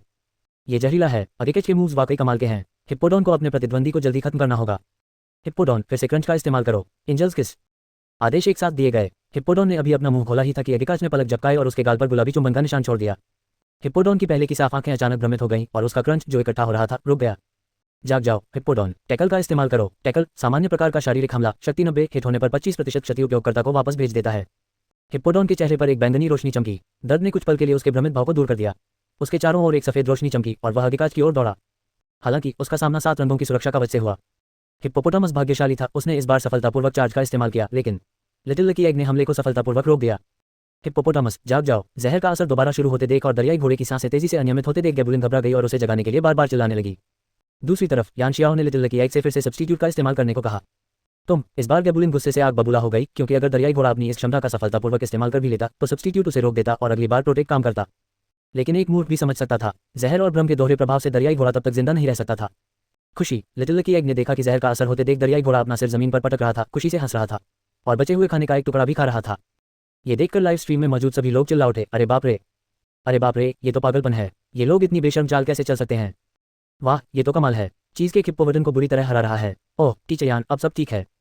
परिवार, मैंने सीख लिया है। ये है सब्स्टिट्यूट जोड़ प्रोटेक्ट जोड़ टॉक्सिक जोड़ एक स्टेटस कंडीशन। मैं इंडिगो लीग के लिए निकल चुका हूँ। मेरे बैग में 6 चांसी हैं। मेरी खुशखबरी का इंतजार करो। मुझे लगता है ऊपर नस जॉय हैं, मुझे उनकी नस की वर्दी के नीचे से झांकने दो। लड़ाई करना चाहते हो? मैं सब्स्टिट्यूट प्रोटेक्ट और टॉक्सिक का इस्तेमाल करूंगा, तुम जो चाहो कर सकते हो। क्या तुम लोगों ने ध्यान दिया? चीज के कभी भी खा रहा है और उसकी ताकत बढ़ती जा रही है। हाँ, इसने कई बार खाया है, लेकिन कभी खत्म नहीं होता। मैं दिशाहीन रोने वाला नहीं हूँ। अनंत पुनर्प्राप्ति वस्तु लेफ्टओवर अब शिक्षक यान की पाताल लोक की दुकान में उपलब्ध है। उद्धरण चिन्ह डॉट डॉट डॉट उद्धरण चिन्ह। अंततः चीज़केक के 2.5 मिनट तक जमीन पर सोए रहने के बाद हिप्पोडॉन अंततः चोटों के कारण गिर पड़ा। हिप्पोपोटामस लड़ने में असमर्थ है। विजेता है यान शियाओ का लिटिल लकी एग। अहम, इस तरह की जीत सचमुच अभूतपूर्व है। मुझे याद है जब डॉक्टर यान ने पहली बार पदार्पण किया था तो उन्होंने लीच सीड का उपयोग करके उपचार करने और संसाधनों को समाप्त करने की रणनीति अपनाई थी। मैंने आज इस तरह की रक्तहीन लड़ाई देखने की कभी उम्मीद नहीं की थी। लेकिन मुझे कहना होगा, ये वास्तव में एक उच्च स्तरीय प्रतिद्वंद्वी के खिलाफ एक शानदार लड़ाई थी। बधाई हो यान शियाओ। गरज, दर्शकों की जयकार के बीच यान शियाओ लिटिल लकी एग को अखाड़े से दूर ले गया। जहां तक गैबुलिन की बात है, वह अभी भी अपने अस्तित्व पर सवाल उठा रहा था। डॉट डॉट डॉट डिंग, एक उच्च स्तरीय प्रतिद्वंद्वी के खिलाफ लड़ाई पूरी की, 20 सार्वभौमिक प्रतिभान प्राप्त किए। नन्हे लकी एग का स्तर बढ़ गया है। खुशी, नन्हा सा जीव ऊर्जा का एक टुकड़ा चबा रहा था, बेहद खुश दिख रहा था। यान शियाओ ने अपनी प्रतिभा अंग सहनशक्ति और दोहरी प्रतिरोधक क्षमता में पहले से ही आवंटित कर रखे थे। जैसे ही वह तैयारी कक्ष का दरवाजा खोलने वाला था, उसकी बाहों से एक सफेद रोशनी निकली। यान शियाओ चौंक गया, उसे अपने हाथ में अचानक कुछ भारीपन महसूस हुआ। रोशनी फीकी पड़ गई और उसके हाथ में एक बड़ा अंडाकार गुलाबी अंडा दिखाई दिया। उसके सिर के दोनों ओर गहरे रंग के 6 बाल थे और उसकी छोटी भुजाएं, पैर और पूंछ, पेट पर एक थैली और छोटी आंखें मिलकर उसे एक प्यारा सा अनाड़ीपन का एहसास दे रही थी। डिंग, चैंसी में विकसित होती है और नए मूव सीखती है। लाइफ ड्रॉप एग्रेट सिंह। चैंसी लेवल 19 शुरुआती क्षमता सेलिंग ग्रेस टैलेंट 450 450 के अधिकतम बेस स्टैट्स तक पहुंच गई। HP 200 attack 5 defence 110 special attack 5 special defence 110 speed 20 friendship 178 holding item leftovers moves attack double up hyper voice support power charm defence और रिविजन सब्स्टिट्यूट प्रोटेक्ट बूस्ट और recovery heal bell life drop एग्ले debuff और limit gravity status toxic attract angel kiss सिंह मौसम और भूभाग धूप वाला दिन बारिश में नृत्य विशेषता नकल विवरण चालें बदलने में माहिर चांसी अपने प्यारे रूप के पीछे एक शरारती दिल छुपाती है जो अपने विरोधियों को परेशान करने और दर्शकों को आनंद देने में मजा लेती है। किस्मत अच्छी है, चांसी ने अपनी खाली जेबों पर हाथ फेरा। विकास के बाद गोल पत्थर खत्म हो चुका था। ताली बजाते ही उसकी हथेली में एक बड़ा गोल सफेद अंडा प्रकट हुआ जिसे उसने संतुष्टि से अपनी जेब में रख लिया। यान शियाओ ने उसके बाल सहलाए और एक रेयर कैंडी निकाली। लो चांसी, तुम्हारा इनाम। किस्मत अच्छी है। ओ डिंग, चांसी ने रेयर कैंडी खाली, उसका लेवल बढ़कर 20 हो गया। डॉट डॉट डॉट कुछ देर बाद यान शियाओ के यान के साथ फ्रंट डेस्क पर वापस आया। नमस्कार श्रीमान यान शियाओ, आज के 4 मैचों में आपकी और सुश्री शियाओ के यान की कुल कमाई 43.2 मिलियन एलायंस कॉइन्स थी जो आपके खाते में ट्रांसफर कर दी गई है। ठीक है, कोई बात नहीं। सुविधा स्टोर से होने वाले मुनाफे को मिलाकर यान शियाओ ने आज 55 मिलियन से अधिक की कमाई की। उनकी कुल संपत्ति 1.38 बिलियन लीग कॉइन्स तक पहुंच गई है। एकमात्र मामूली कमी यह है कि उनके प्रशंसकों का एक बड़ा हिस्सा शोधकर्ताओं का है, जबकि प्रशिक्षकों का अनुपात अपेक्षाकृत कम है और उनमें से भी बहुत कम वास्तव में धनी है। इस वजह से सुविधा स्टोर की बिक्री उम्मीद के मुताबिक नहीं रही। आखिरकार 200,000 से अधिक कीमत वाली वस्तु काफी महंगी होती है। बिक्री तभी बढ़ती है जब नए आइटम जारी किए जाते हैं। फिर भी यान शियाओ काफी संतुष्ट हैं। इस संचित पूंजी के साथ उनकी विकास गति तेज होगी। प्रीवियस अध्याय 155 में तुम्हारे लिए जहर की रखवाली करूंगा, तुम जो चाहो कर सकते हो। Next settings top book catalogue glossary replacement bookshelf history newspaper advertisement discover more book subscription box otherworldly continent novels infinite series novels rap और hip hop agent filler novels e-sports novel merch discord about dog सर्वाधिकार copyright 2024-2026 टोमेटोमटियल विशु ने 0.81 यानामी एनालोगो टोमेटोमटियल एवटा Google translate fast खरगोश अध्याय 156 खजाना स्तर ऊर्जा घन शुभ रात्रि पोकेमोन सेंटर। ये तो बहुत थकाने वाला काम है। रोटॉम ने आखिरी आइटम ले जाने का ऑर्डर दिया और सोफे पर गिर पड़ा। पता नहीं इसने एक दिन में लगभग 20,000 पैकेज कैसे भेज दिए। ये सिर्फ इसलिए संभव है क्योंकि यह एक एआई सहायक है, कोई इंसान शायद तक जाता। तुम्हारी मेहनत के लिए धन्यवाद रोटॉम, आज तुम्हारे लिए एक तोहफा है, यान शियाओ ने थंडरस्टोन फेंकते हुए कहा। वाह बॉस, कितने उदार हैं। मुझे अचानक लगता है कि यह काम मेरे लिए बिल्कुल सही है। रोटॉम, मेरा पूरा फायदा उठाओ। छी, शियाओकियान की आंखें सिकुड़ गईं और उसने अपने हाथ में रखा टॉरस रोस्टेड मीट यान शियाओ के कटोरे में डाल दिया। खाना खत्म करने के बाद एस्टेरिस्क ने मेज साफ की और पोकेमोन ने अपना शाम का प्रशिक्षण शुरू कर दिया। उनके बीच मुकाबला तय करने के बाद यान शियाओ ने सिस्टम पैनल खोला और लॉटरी शुरू कर दी। आइटम कैरियंग के ज्ञान को लोकप्रिय बनाकर पैसे कमाने का स्वाद चखने के बाद उसने और आइटम कैरियंग आइटम निकालने की योजना बनाई। देखते हैं कि क्या मुझे कोई और उपभोग्य वस्तु मिलती है। सिस्टम, मुझे लगातार 30 ड्रॉ दो। डिंग, मास्टर लॉटरी सक्रिय हो गई है। 30 ड्रॉ उपलब्ध हैं, कृपया प्रतीक्षा करें। डिंग, लॉटरी पर 20 लाख ली कॉइन खर्च हो गए हैं। अधिक मात्रा के कारण इसे प्रदर्शित करना सुविधाजनक नहीं है, कृपया इसे स्वयं देखें। यान शियाओ का बैग अब ढेर सारे आइटमों से भरा हुआ था। 5 leftover, 3 red card, 2 psychic seeds, ये सभी डुप्लीकेट थे।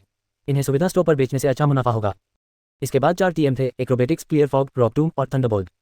इन 4 मूव्स में से एक्रोबेटिक्स बनी सीख सकता है, क्लियर फॉग ईवी सीख सकता है, रॉक टूम चांसी, स्लेकिंग, टेडेसा और ईवी सीख सकते हैं, थंडरबोल्ट चांसी और स्लेकिंग के लिए उपयुक्त है। यान शियाओ ने 4 और स्किल्स हासिल करने के लिए 800,000 सिक्के खर्च किए, जिससे उसके पोकेमोन के स्किल पूल में और इजाफा हुआ।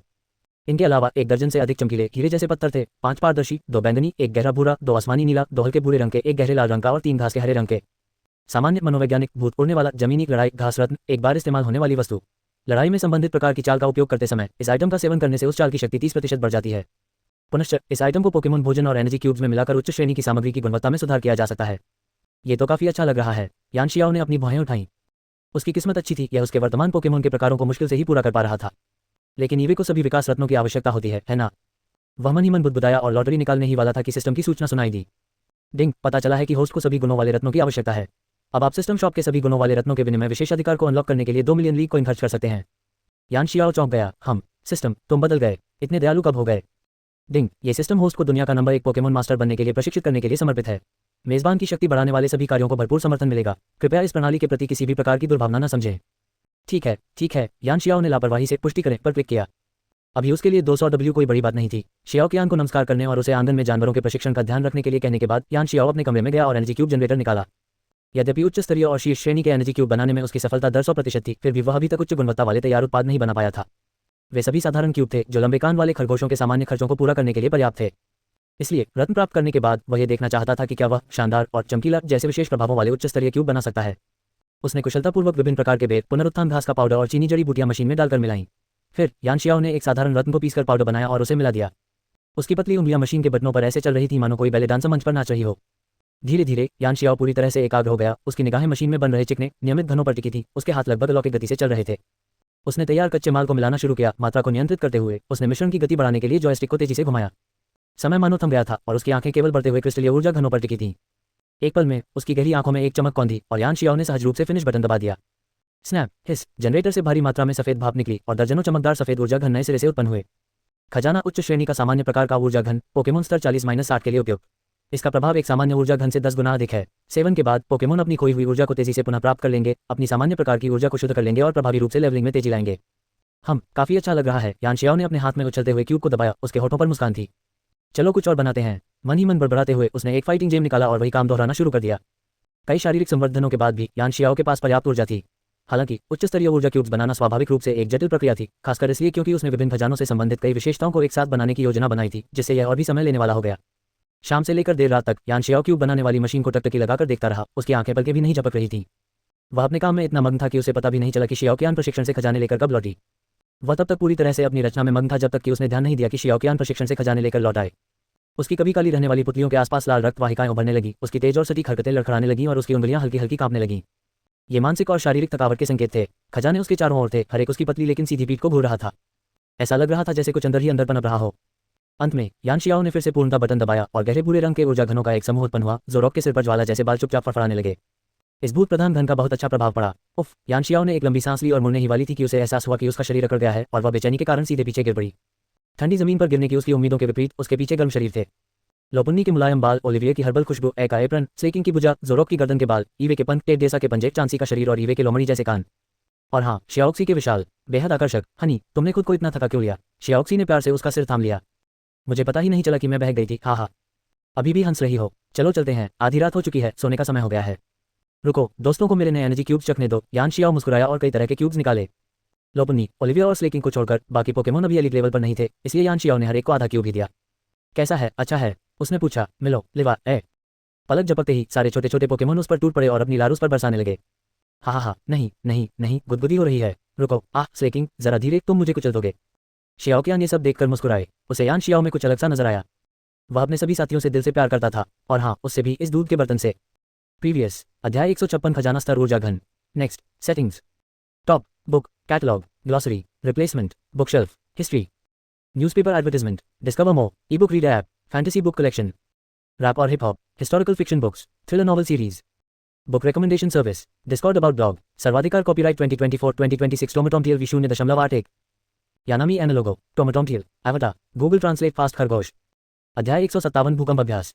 रात के 2 बजे पोकेमॉन सेंटर की दूसरी मंजिल पर एक कमरे की बत्तियां बुझ चुकी थीं। पसीने से भीगे यान शियाओ और शियाओ कियान एक दूसरे की बाहों में सो रहे थे। जल्द ही उनकी सांसें सामान्य हो गईं। तभी अलग अलग आकार के 9 जीव अपने पोकेबॉल से बाहर निकले और चुपचाप खिड़की से बाहर निकल गए। अंधेरे में 18 आंखें चमक उठीं। उस रात जियायुआन शहर के बाहरी इलाकों में कई जंगली पोकेमॉन पर हमला हुआ। अगली सुबह यान शियाओ घुटन महसूस करते हुए जागा।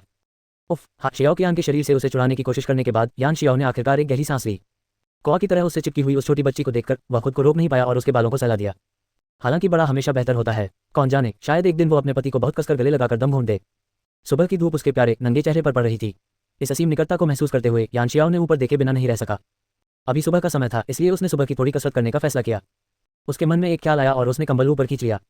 उफ, शियाओ कियान ने नींद में ही कंबल के नीचे से अपनी आंखें खोली और बोली, हनी तुम सो क्यों नहीं रहे हो? मुझे बहुत नींद आ रही है। कोई बात नहीं, तुम सो जाओ, मैं बिस्तर की मजबूती जांच रहा हूँ, देख रहा हूँ कि यह भूकंपरोधी है या नहीं। हम तुरंत ही बिस्तर ने फिर से भूकंप का अभ्यास शुरू कर दिया। कई घंटों बाद बिस्तर आखिरकार हिलना बंद हुआ। दोनों कंबल से बाहर निकले। यान शियाओ की गर्दन पर अभी भी कई लाल निशान थे। हनी, शियाओ कियान यान शियाओ की बाहों में सिमट गई। उसकी आंखों में मोहक आकर्षण था। स्वीटी, तुम थोड़ी देर और सो सकती हो, मैं नीचे नाश्ता लेने जाता हूँ। यान शियाओ ने समय देखा। शायद हमें दोपहर का खाना खा लेना चाहिए। शियाओ कियान ने आज्ञाकारी भाव से सिर हिलाया। ठीक है। कुछ मिनट बाद यान शियाओ ने खुद को ठीक किया और दरवाजा खोला। अगले ही पल वह वहीं जम गया। दरवाजे के पास दीवार से सटे 9 पोकेमॉन सो रहे थे। हर एक घावों और गंदगी से लथपथ था। स्पष्ट रूप से उन्होंने पूरी रात लड़ाई की थी।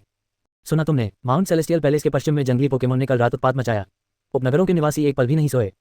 हाँ, मुझे नहीं पता क्या हुआ, मैंने आधी रात को अचानक बिना किसी कारण के ऐसा उत्पात कभी नहीं देखा।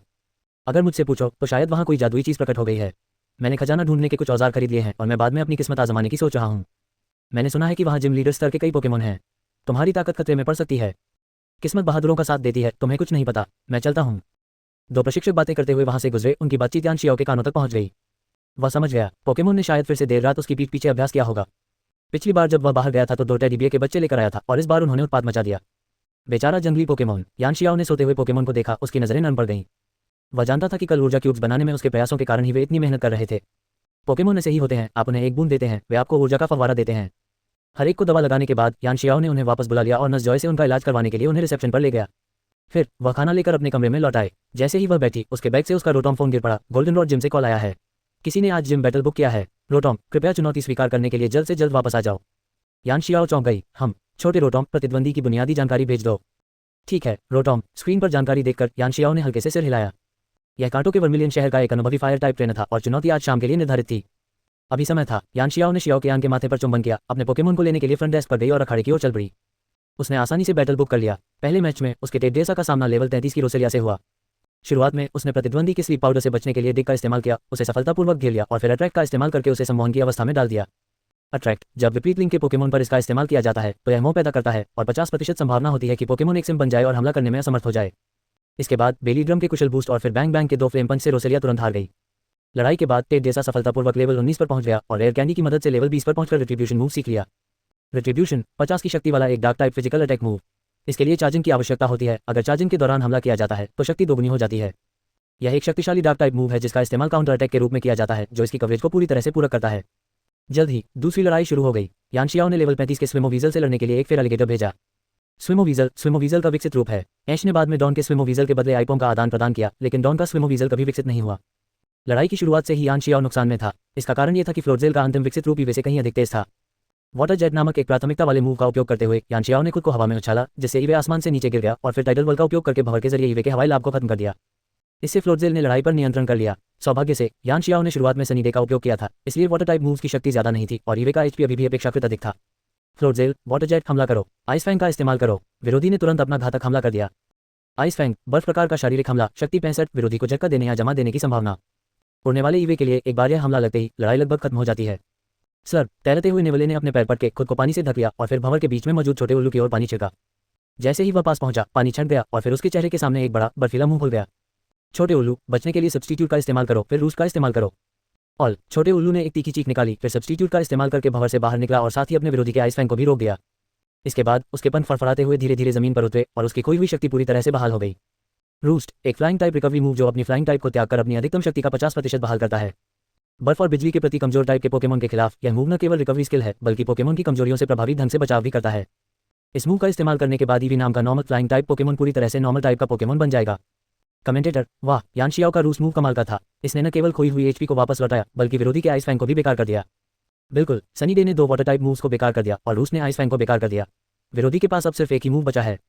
हालांकि इस मूव के साथ ईवी के पास रिकवरी स्किल है जबकि विरोधी के पास नहीं, जिससे लंबी लड़ाई में टीचर यान से निपटना मुश्किल हो जाता है। टीचर यान कमाल के हैं, जो जानते हैं वे जानते हैं। वैसे आज मैंने टीचर यान की पत्नी को कुछ बेचते हुए क्यों नहीं देखा? मुझे उनकी कमी खल रही थी। जोड़ एक दिन बिना किसी दुर्लभ वस्तु के अधूरा है। प्रीवियस अध्याय 157 भूकंप अभ्यास। Next settings top book catalogue glossary replacement bookshelf history newspaper advertisement discover more urban youth novels sci-fi book series modern romance books infinite series novels online video historical fiction books novel adaptations Discord about blog सर्वाधिकार copyright 2024-2026 टोमाटोमटियल V0.81 यानामी एनालोगो टोमाटोमटियल एवटा Google translate fast खरगोश अध्याय 158 सम्राट यान द्वारा मान्यता प्राप्त एक अग्नि प्रकार प्रशिक्षक। लाइव स्ट्रीम चैट टिप्पणियों से गूंज उठी, तभी प्रतिद्वंद्वी ने आदेश दे दिया, फ्लोट वीवर हमला करो, ब्रिक ब्रेक का प्रयोग करो। ब्रिक ब्रेक फाइटिंग टाइप का शारीरिक हमला, शक्ति 75 प्रतिद्वंद्वी के रिफ्लेक्ट और लाइव स्क्रीन को भेज सकता है। कमेंटेटर ने कहा, लगता है फ्लोट वीवर के पास कई तरह के मूव्स हैं, इसमें फाइटिंग टाइप के मूव्स भी हैं। फ्लाइंग टाइप खोने के बाद ईवी फाइटिंग के प्रति कमजोर हो गई है। यान शियाओ कैसे पलटवार करेगी? आक्रामक फ्लोट वीवर को देखकर यान शियाओ और ईवी ने एक साथ अपनी आंखें सिकोड़ लीं। इस तरह का सीधा मुकाबला ईवी को सबसे ज्यादा पसंद था। स्लैश का प्रयोग करो, चीख। ईवी ने अपने गले से बाज जैसी चीख निकाली, उसके पंजे जमीन पर जोर से टकराए। जैसे ही फ्लोट वीवर का ब्लेड नीचे आया, आसमान में एक सफेद रोशनी चमकी। एक ने अपने पंख फैलाए, अपने पंजे दिखाते हुए दूसरे की भुजा एक ब्लेड में बदल गई। दोनों पोकेमोन बाल बाल एक दूसरे से टकराने से बच गए। कुछ ही क्षण बाद नन्हा चील हौंकते हुए जमीन पर गिर पड़ा। इस नन्हे चील की सीधी ताकत फ्लोट वीवर का मुकाबला करने के लिए काफी नहीं है। क्या ये हारने वाला है? नहीं, ऐसा नहीं हो सकता। कमेंटेटर के अपनी बात पूरी करने से पहले ही फ्लोट वीवर के गले पर खून की एक लकीर दिखाई दी और वह गिर पड़ा। एक बार एक घातक प्रहार। उसी समय सफेद रोशनी की एक चमक ने नन्हे चील को घेर लिया और एक नॉर्मल जेम टुकड़े टुकड़े हो गया। एक बार आधार शक्ति 70, स्टैब 1.5x, क्षमता vitality 1.5x, critical hit 1.5x, साथ ही नॉर्मल जेम का 1.3x। इस हमले की शक्ति 307 थी। फ्लोट वीवर, जिसका रक्षा स्तर मात्र 50 है, के लिए ये स्वाभाविक रूप से कोई मुकाबला नहीं था। फ्लोट वीवर युद्ध करने में असमर्थ है। विजेता है यान शियाओ का नन्हा चील। गरज, जोरदार तालियों की गड़गड़ाहट गूंज उठी। यह एक रोमांचक वापसी थी। एक उपचार मंत्र का प्रयोग करके नन्हे चील को ठीक करते हुए यान शियाओ ने उसे प्रशिक्षण के लिए स्वप्नलोक में रख दिया। फ्रंट डेस्क से 35.6 मिलियन युद्ध पुरस्कार प्राप्त करने के बाद यान शियाओ अखाड़े से बाहर निकल गया। अरे सुना क्या, कल इंटरेक्टिव प्लाजा में पोकेमोन पकड़ने की प्रतियोगिता है। ये काफी दिलचस्प लग रहा है। इन्हें पकड़ने का क्या फायदा? क्या ये सभी कमजोर पोकेमोन नहीं होते? ऐसा नहीं है, मैंने सुना है कि ये उच्च गुणवत्ता वाले पोकेमोन हैं जो प्रजनन केंद्र में पले बड़े हैं। ये तो बहुत बढ़िया है, लेकिन मुझे लगता है कि बहुत सारे लोग इन्हें पाने की होड़ में होंगे, है ना? हाँ, लेकिन नियम काफी दिलचस्प हैं। आप पोकेमोन को लड़ाई में नहीं ला सकते और आप पोकेबॉल का इस्तेमाल नहीं कर सकते। आपको पोकेमोन को घर ले जाने के लिए उसकी अनुमति लेनी होगी। तो मुझे अपने व्यक्तिगत आकर्षण पर ही निर्भर रहना पड़ेगा। ठीक है, लगता है युआन शहर के आकर्षक राजकुमार के रूप में मेरी पहचान अब छिप नहीं सकती। मैं अभी पंजीकरण कराने जा रहा हूँ। अरे मेरा इंतजार करो। उसके बगल में अखाड़े से 2 प्रशिक्षक निकले, दोनों ही काफी कुशल प्रतीत हो रहे थे। हालांकि उनकी बातचीत ने यान शियाओ को उत्सुक कर दिया। आखिरकार डबल बैटल में अभी भी 5 दिन बाकी थे, इसलिए शियाओ कियान को पोकेमोन कैचिंग कॉन्टेस्ट में ले जाना एक अच्छा विचार लग रहा था।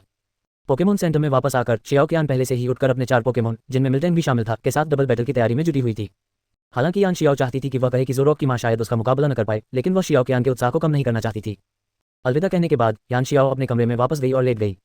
सूर्य अस्त होने तक वह स्वप्नलोक से वापस नहीं लौटा। खजाने के स्तर के ऊर्जा घन के साथ सभी खजानों के स्तर बढ़ने की गति तेज हो गई। अब जिम लीडर के रूप में प्रकट होने का समय आ गया है। यान शियाओ मुस्कुराया, शियाओ कियान का अभिवादन किया और फिर एक टेलीपोर्टेशन स्टोन निकाला। सफेद प्रकाश की एक चमक में वह गोल्डन रोड जिम के गौशाला में प्रकट हुआ। अरे गुना एंड मिल्टन के समूह ने उसे उत्सुकता से देखा, फिर आंखें सिकुड़कर उसके चारों ओर जमा हो गए, अपने पेट दिखाते हुए। स्पष्ट रूप से वे चाहते थे कि वह उनका पूर्व फार्म मैनेजर उनकी सेवा करे। यान शियाओ चौंक गया, तभी उसे एहसास हुआ कि आगे दौड़ने वाली गाय वही थी जिसे उसने पहले दोहा था। यान शियाओ, इससे अंदाजा लगाया जा सकता है उसकी क्षमताओं को उसके प्रचार के कारण सभी गायों की स्वीकृति मिल गई थी। इसमें कोई हैरानी की बात नहीं कि शियाओ कियान कहती है कि उसे हर दिन इतना अच्छा लगता है। यान शियाओ मुस्कुराया, उन खजानों के बारे में सोचते हुए जो उसकी देखरेख में लगातार बढ़ते जा रहे थे। उसने हर मिल्टन पोकेमोन के सिर को सहलाते हुए कहा, जिम की लड़ाई खत्म होने के बाद वापस आना। एनर्जी क्यूब्स का एक कटोरा वहीं छोड़कर यान शियाओ गौशाला से निकल गया। वह पुराने जिम लीडर के जिम स्तर के मिल्टन को साथ नहीं लाया था। उसने अपने पोकेमोन से इस फायर टाइप विशेषज्ञ ट्रेनर को चुनौती देने की योजना बनाई थी। कुछ देर बाद यान शियाओ गोल्डन रोड जिम पहुंच गया। जोतो क्षेत्र के सबसे बड़े शहर गोल्डन रोड सिटी का जिम होने के नाते गोल्डन रोड जिम शुरुआती जिमों में सबसे बेहतरीन सुविधाओं में से एक था। इसकी छत एक विशाल लाल और सफेद गोले जैसी थी, जिसके नीचे एक गोलाकार अखाड़ा था। जिम में दर्शकों के बैठने की जगह सिनों में यान शियाओ द्वारा देखी गई सीटों की तुलना में कहीं अधिक थी। दुर्भाग्यवश जिम का कार्यभार संभालने के साथ साथ शियाओ कियान को फार्म भी संभालना पड़ा, जिससे गोल्डन रोड जिम जोतो में अपेक्षाकृत निचले स्थान पर आ गया। यहाँ तक कि अफवाहें भी थीं कि गोल्डन रोड जिम कांटो के सेरुलियन जिम के बराबर था और आधिकारिक जिमों की सूची से बाहर होने वाला था। चलो मैं हालात बदल देता हूँ। यान शियाओ मुस्कुराया। शियाओ लुओ, लाइव स्ट्रीम शुरू करो। टाइटल बदलकर जिम ट्रेनर यान शियाओ की पहली लड़ाई कर दो। ठीक है रोटॉम। उसका रोटॉम फोन उसके बैकपैक की साइड पॉकेट से बाहर गिर गया और उसी समय यान शियाओ के सोशल मीडिया अकाउंट पर एक नया अपडेट आया। कई नेटिजन्स, प्रशंसक और प्रतिद्वंद्वी लाइव स्ट्रीम में उमड़ पड़े। आओ मैं देखना चाहता हूँ कि आज टीचर यान का प्रतिद्वंदी लड़की है या लड़का। सबको बता दो टीचर यान लाइव हैं। आओ और देखो। सबको बता दो आज टीचर यान ने औरत का वेश धारण किया है। नानडोंग में कार्निवल शुरू हो गया है। सबको बता दो टीचर यान गोल्डन रोड जिम में पार्टी दे रहे हैं। सब लोग अपने सेफ्टी बैग पहन लो और हमला करो। ये सेफ्टी बैग क्या बकवास है लोरेना। अचानक मुझे लग रहा है कि मुझे इस लाइव स्ट्रीम में नहीं आना चाहिए था। काशिरी, मुझे भी। उद्धरण चिन्ह डॉट डॉट डॉट उद्धरण चिन्ह। जब वे ये सब कह रहे थे यान शियाओ जिम के प्रवेश द्वार पर पहुंच चुकी थी।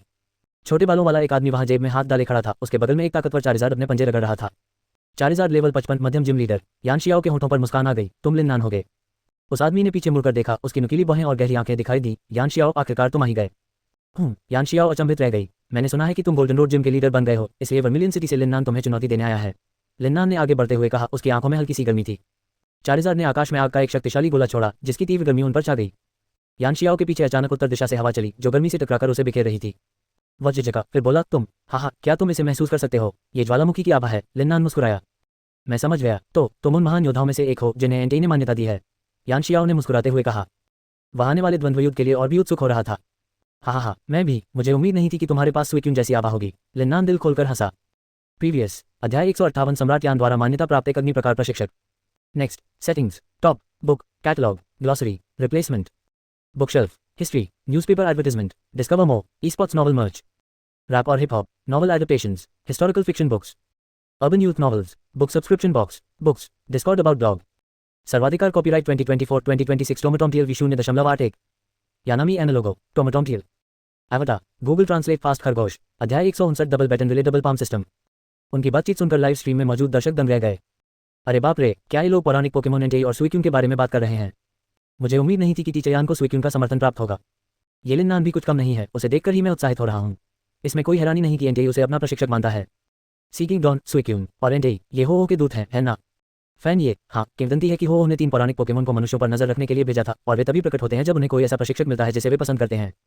उद्धरण चिन्ह डॉट डॉट डॉट उद्धरण चिन्ह। लाइव स्ट्रीम चैट टिप्पणियों से गुलजार थी। तभी यान शियाओ और लिन नान जिम में प्रवेश कर चुके थे। कैसा रहेगा अगर, या फिर दोनों ने एक दूसरे को देखा और एक साथ बोले। मैं सोच रहा था एक जबरदस्त लड़ाई कैसी रहेगी, यान शियाओ ने कहा। लिन नान ने सिर हिलाया। हाँ, मैं भी यही सोच रही थी। कुछ देर बाद रेफरी ने अपनी जगह ली। अब मैं मैच के नियम पढ़ता हूँ। वर्मिलियन सिटी की लिन नान गोल्डन रोड सिटी के जिम लीडर यान शियाओ को चुनौती देती है। नियम 6 बनाम 6 है। लड़ाई तब समाप्त होगी जब दोनों पक्षों के सभी पोकेमोन लड़ने में असमर्थ हो जाएंगे। जिम लीडर को केवल एक बार पोकेमोन बदलने का मौका मिलेगा। मुकाबला अब शुरू होता है। जाओ नाइनटेल्स, बनी, मैं तुम्हें चुनती हूँ। एक चांदी सफेद नाइनटेल्स प्रकाश से बाहर निकला, धीरे से अपनी गर्दन ऊपर उठाते हुए। एक चीख के बाद आकाश में सूरज की रोशनी अचानक तेज हो गई। नाइनटेल्स लेवल 51 निम्न स्तरीय जिम लीडर शाइनी। यान शियाओ ने भौहें उठाई। एक शाइनी नाइनटेल्स, और इसकी छिपी हुई क्षमता सनी डे है। सनी डे प्रवेश करते ही मौसम धूप वाला हो जाता है। अग्नि प्रकार के हमलों की शक्ति 50% बढ़ जाती है और जल प्रकार के हमलों की शक्ति 50% कम हो जाती है। लिन नान मुस्कुराई। ये लो फ्लेम थ्रोवर। नाइनटेल्स के मुंह से धधकती लिप्टों का एक घेरा निकला। फ्लेम थ्रोवर अग्नि प्रकार का विशेष हमला, शक्ति 90 जलने का प्रभाव उत्पन्न करने की संभावना के साथ। सनी डे और स्टैब के साथ इस हमले की शक्ति 200 से अधिक हो जाती है। इसमें सब कुछ जला देने का दृश्य प्रभाव भी है। यान शियाओ ने अपनी आंखें सिकुड़ी। बनी फेक आउट। मिरो। बनी एक कदम आगे बढ़ा और तुरंत नाइनटेल्स के बगल में प्रकट हो गया। उसकी भुजा चमक उठी। थप्पड़। नाइनटेल्स चौंक गया। उसके आधा मीटर लंबी लौ तुरंत गायब हो गई। बनी, thunder wave. Ninetales, safe guard का प्रयोग करो। दोनों ने एक साथ आदेश दिए। बनी ने अपने हाथों को आपस में रगड़ा, जिससे तेजी से बदलती हुई थंडर वेव्स उत्पन्न हुई, लेकिन चमकते हुए सेफ गार्ड ने उन्हें सफलतापूर्वक रोक दिया। सेफ गार्ड एक टेरन मूव। इसके इस्तेमाल के बाद उपयोगकर्ता का टेरन एक रहस्यमयी शक्ति द्वारा सुरक्षित हो जाता है, जिससे सभी सहयोगी पोकेमोन एक निश्चित अवधि के लिए किसी भी प्रकार की स्थिति उत्पन्न नहीं कर पाते। अरे, यहाँ आने से पहले मैंने तुम्हारी युद्ध शैली की अच्छी तरह से जांच कर ली थी। हालांकि मुझे नहीं पता कि तुम किस तरह का नियंत्रण इस्तेमाल करोगे टीचर यान, लेकिन यह मिस्टिक गार्डियन कॉम्बो निश्चित रूप से जीत जीत की स्थिति है। लिन नान ने घमंड से कहा। इसके अलावा मैंने जो देखा है उससे पता चलता है कि तुम्हारे बनी में भूतपूर्व स्पीड अप क्षमता है, इसलिए मेरी अगली चाल नाइनटेल्स जेलसी का इस्तेमाल करो। वाह। नाइनटेल्स ने एक लोमड़ी जैसी चीख निकाली, जिसके बाद गुस्से से भरी गुलाबी लाल लपटों का एक विस्फोट हुआ, जिसने पल भर में आधे अखाड़े को ढक लिया। ईर्ष्या 70 की शक्ति वाला एक अग्नि प्रकार का विशेष आक्रमण। यदि प्रतिद्वंद्वी ने अभी अभी अपनी शक्ति बढ़ाई है तो उसे जलन होगी। अच्छी तैयारी की है, यान शियाओ ने सहजता से मुस्कुराते हुए कहा, लेकिन सबसे प्रभावी आक्रमण भी बेकार है अगर वह वार न करे। लिन नान चौंक गया। इससे पहले कि वह कुछ प्रतिक्रिया कर पाता, लोपुनी, जो अग्निस्तंभ से नष्ट होने ही वाला था, अचानक नीचे झुक गया और अपने पैरों का इस्तेमाल करते हुए ईर्ष्या के आक्रमण से बचते हुए नाइनटेल्स तक पहुंच गया। बटाव का प्रयोग करो। मिरो। लोपुनी के 2 लंबे खरगोश जैसे कान तुरंत नाइनटेल्स से लिपट गए और उसकी मुठ्ठियां युद्ध की भावना से भर उठीं और उसने एक जोरदार मुक्का मारा। बूम, एक धीमी सी आवाज गूंजी और नाइनटेल्स के पीछे जमीन से धूल का बादल उठा। फिर वह लाल रोशनी की एक लकीर में बदल गया और उछलकर वापस अपने पोकेबॉल में चला गया। तभी लिन्नान की कमर पर बंधी पोकेबॉल खुली और मैदान में एक विशाल पैटर्न वाला धधकते लाल रंग का पक्षी दिखाई दिया। एक नुकीली काली चोंच, आकर्षक काला आई शेडो, एक ऊंची घुमावदार कलगी और लंबे काले और पीले पंख, नुकीले पंजे और स्याही जैसे काले पंख। ये निस्संदेह कालोस क्षेत्र का मूल पक्षी टैलेंफ्लेम है। टैलेंफ्लेम लेवल 50 जिम के करीब। क्षमता, गेल विंग्स पूरी तरह स्वस्थ होने पर सभी फ्लाइंग टाइप मूव्स पहले इस्तेमाल होते हैं। इन्हें प्राथमिकता वाले मूव्स माना जाता है। यान शियाओ ने भौहें उठाईं। इस लिन्नान में तो कुछ लकी चाम वाली फीलिंग है। टैलोनफ्लेम की छिपी हुई क्षमता वाकई जबरदस्त है। बिना किसी हिचकिचाहट के उसने तुरंत आदेश दिया, रोबक, बैटन पास का इस्तेमाल करो। टैलोनफ्लेम को रोको, एरियल एस का इस्तेमाल करो। गैल विंग क्षमता के साथ टैलोनफ्लेम तेज है, लेकिन लोबक उससे भी तेज है। एरियल एस के हवा में अपना चाप पूरा करने से पहले ही बैटन काफी ऊपर पहुंच गया था और टैलोनफ्लेम का हमला चूक गया। यान शियाओ ने हल्की सी मुस्कान के साथ बैटन उछाला। ऐ चांद, मैं तुम्हें चुनती हूँ। एक छोटी नौकरानी प्रकट हुई, एक प्यारी सी आवाज निकालते हुए बैटन को पकड़ लिया और उसकी क्षमता सक्रिय हो गई। उसके पैरों के नीचे एक हल्का बैंगनी रंग का साइकिक टैरन बन गया। ये देखकर लिन्नान ने भौहें चढ़ाते हुए कहा, टेलिस्मैन ईगल फ्लेमड्रोवर का इस्तेमाल करो। क्या हमने पहले ही कोशिश नहीं की थी? ये काम नहीं किया। यान शियाओ के होठों पर मुस्कान आ गई। High five. एहसान तेजी से आगे बढ़ी, उनका पंजा हवा में उड़ता हुआ टेलिस्मैन ईगल के गाल पर लगा और फ्लेमड्रोवर को रोक दिया। इस तरह बैटन पास करो। एहसान ने एक चमकता हुआ बैटन फेंका। यान शियाओ ने अपना बायां हाथ आगे बढ़ाया। उनके ब्रेसलेट में जड़ा हुआ इवोल्यूशन की स्टोन सुनहरी रोशनी से जगमगा उठा। बनी, मेरी उम्मीदों पर खरा उतरो, मेगा इवोल्यूशन करो। रंगीन रोशनी की एक चमक पल भर में गायब हो गई और बनी अपने मेगा इवोल्यूशन रूप में फिर से प्रकट हुआ और बढ़ती गति के साथ लगातार रोशनी की बौछार से बैटन को पकड़ लिया। तुम। लिन्नान की आंखें बुरी तरह फड़क उठी। वह एक शब्द भी नहीं बोल पा रहा था। काफी देर बाद उसने आखिरकार गाली दी, धिक्कार है। मौजूदा हालात में वह और कोई आदेश नहीं दे सकता था, क्योंकि एहसान द्वारा छोड़े गए मानसिक क्षेत्र में पूर्व नियोजित हमले बेअसर थे। इसलिए उसने फ्लेमथ्रोवर का इस्तेमाल करने का फैसला किया। अब एरोहॉक की पूर्व नियोजित उड़ान क्षमता प्रभावी रूप से निष्क्रिय हो गई है, जिससे वह लगभग अपंग हो गया है। उसकी कोई भी अन्य क्षमता लंबे कान वाले खरगोश के नकली हमले से बाधित हो जाएगी। यान शियाओ बिना कोई मूव इस्तेमाल किए सीधे इलेक्ट्रोमैग्नेटिक वेव का इस्तेमाल कर सकता था। नतीजतन टैलेंफ्लेम, जिसे ज्यादा नुकसान नहीं हुआ था और जिसकी स्टेमिना भी काफी बची थी, अपनी एबिलिटी की वजह से फ्लाइंग टाइप मूव से बेबस हो गया और बस देखता रह गया जब तक कि वह लकवाग्रस्त नहीं हो गया। दूसरे शब्दों में, अब उसे अपना निशाना बदलना पड़ा। भले ही विरोधी फाइटिंग टाइप का था, वह फ्लाइंग टाइप मूव्स का इस्तेमाल नहीं कर सकता था। वह इतना निराश था कि उसका मन कर रहा था कि वह खुद जाकर फ्लेमथ्रोवर चला दे। क्या हुआ? इसने हमला करना क्यों बंद कर दिया? इस नौसिखिए को समझ नहीं आ रहा। ऐसा लग रहा है जैसे शतरंज में चेकमेट हो गया हो। उद्धरण चिन्ह डॉट डॉट डॉट उद्धरण चिन्ह। कमजोर समझ वाले कई दर्शकों ने लाइव स्ट्रीम में अपनी उलझन जाहिर की। प्रीवियस अध्याय 159 double baton relay double palm system. Next, settings, top, book, catalogue, glossary, replacement, bookshelf, history, newspaper advertisement, Discord about blog. सर्वाधिकार कॉपीराइट 2024-2026 टोमोटोमटियल V0.8। यानामी एनालोगो, टोमोटोमटियल। एवटा, गूगल ट्रांसलेट फास्ट खरगोश। अध्याय 160 आपका पूरा परिवार लकवाग्रस्त हो जाए। यान शियाओ ने हल्की सी मुस्कान के साथ अपनी बात शुरू की। मैं देख सकती हूँ कि आपने मेरी टीम की संरचना पर काफी शोध किया है। आपने फायर टाइप ट्रेनर्स द्वारा पसंद की जाने वाली सनीडे टीम भी तैयार की है। आपने नाइनटेल से शुरुआत की, उसकी क्षमता का उपयोग करके सनीडे को सक्रिय किया और फिर मेरे बैटन पासर लोपुन्नी को रोकने के लिए फ्लेम वोटेक्स का इस्तेमाल किया। लेकिन दुर्भाग्य से फेक आउट ने मुझे असीमित पहल दे दी। जब तक आप शुरुआत में प्रोटेक्ट का उपयोग नहीं करते, आप रक्षात्मक स्थिति में रह जाते हैं। थंडर वेव को रोकने के लिए आपके सेफगार्ड का अनुमान लगाना प्रभावशाली था, लेकिन एक स्पेशल अटैकर के रूप में तेज आक्रमण करने वाले लंबे कान वाले खरगोश के खिलाफ दूरी बनाए बिना कौशल का उपयोग करना कुछ हद तक अपमानजनक है। और अब आती है यह अजेय रक्षात्मक प्रणाली, double baton strike, double palm strike और इलेक्ट्रोमैग्नेटिक वेव थ्रो की एक सामरिक प्रणाली, जिसे मैं कहती हूँ, अपने पूरे परिवार को लकवाग्रस्त करो। यान शियाओ मुस्कुराते हुए बोली, बुरा नाम नहीं है ना? लिन्नान के होंठ फड़फड़ाए। शिक्षक यान, आपने कितने दिनों से स्नान नहीं किया है? आपका क्या मतलब है? नहीं तो आप इतने गंदे क्यों हैं? यान शियाओ मुस्कुराया। आखिरकार यह उसकी पत्नी का मामला है और गोल्डन रोड जिम में अंतिम स्थान का खिताब बदलने का समय आ गया है। ये देखकर लाइव स्ट्रीम में दर्शक चैट में संदेशों की बाढ़ ला दी। अरे बाप रे, ये तो सच में असंभव लग रहा है। धतेरे की बैटन पास का इस्तेमाल करने के बाद उन्होंने डबल बैटन पास का इस्तेमाल किया। यान सेंसेई, आप कमाल के हैं। यह क्या बकवास है? यान सेंसेई के नामकरण कौशल की भयानक कला साबित हो गई। सबसे ज्यादा गुस्सा दिलाने वाली बात यह है कि टैलेंफ्लेम साइकिक टैरन से पूरी तरह से अवरुद्ध हो गया है। टैलेंफ्लेम, मैं मृत्यु चुनता हूँ। उद्धरण चिन्ह डॉट डॉट डॉट उद्धरण चिन्ह। लड़ाई जारी रही। मेगा इवोल्यूशन के बाद लोपुन्नी को बैटन पास से अतिरिक्त शक्ति मिली, जिससे वह अविश्वसनीय रूप से तेज हो गया और तुरंत टैलेंफ्लेम के सामने प्रकट होकर एक शक्तिशाली विद्युत चुंबकीय तरंग छोड़ दी। टेलिस्मैन, प्रोटेक्ट का इस्तेमाल करो। विद्युत चुंबकीय तरंग ढाल द्वारा बेअसर हो गई। लिन्नान ने एक पोकेबॉल से टेलिस्मैन को वापस ले लिया, फिर तीसरी पोकेबॉल फेंकी। कैंपीरप, अब तुम्हारी बारी है। एक चमकती रोशनी दिखाई दी और मैदान पर दो पत्थर लिए हुए एक नारंगी लालू प्रकट हुआ। कैंपीरप लेवल 52 निम्न स्तरीय जिम। कैंपीरप, जो एक अग्निभूमि प्रकार का पोकेमोन है, विद्युत चुंबकीय तरंगों से अप्रभावित रहता है। लेकिन बनी, मेगा बनी का इस्तेमाल करो। यान शियाओ के बोलने से पहले ही मेगा बनी ने अचानक हमला कर दिया। लिन्नान की प्रतिक्रिया फिर से तेज थी। कैंपीरप, प्रोटेक्ट। इंद्रधनुषी ढाल ने बनी के हमले को सफलतापूर्वक रोक दिया, लेकिन इसने अपनी गति बदली और तुरंत कैंपीरप के पास चक्कर लगाया। इसके हाथों में फाइटिंग टाइप ऊर्जा चमक उठी और इसने फिर से मेगा बनी का इस्तेमाल किया। लिन्नान ने मुट्ठी घुमाई। कैमलाटा, खुद पर फ्लेम वोटेक्स का इस्तेमाल करो। बाकू, कैमलाटा ने अपना मुंह खोला और आग का एक बवंडर उगला, जिससे वह खुद गिर गया। बाकू का फेंका हुआ वार लगा, लेकिन वह पोकेबॉल में वापस नहीं आया। दरअसल इसने फ्लेम वोटेक्स का इस्तेमाल करके खुद को मैदान से बांध लिया था। हे भगवान, मैंने खुद को बांध लिया। यान शियाओ झुंझलाते हुए हंसा। हालांकि इससे उसकी जबरन स्विच करने की रणनीति अप्रत्यक्ष रूप से टूट गई। यान शियाओ ने ऊपर देखा। आसमान में तेज धूप अभी अभी सामान्य हुई थी। धूप वाला मौसम खत्म हो गया था। उसने हाथ हिलाया, बनी, बैटन पास का इस्तेमाल करो। चमकती हुई बैटन फिर से फेंकी गई। इस बार ओलिविया ने उसे पकड़ लिया। ओल्वा, एक कुलीन महिला की तरह सुंदर ओल्वा मैदान में प्रकट हुई। उसके चारों ओर हल्की सी सुगंध फैली हुई थी।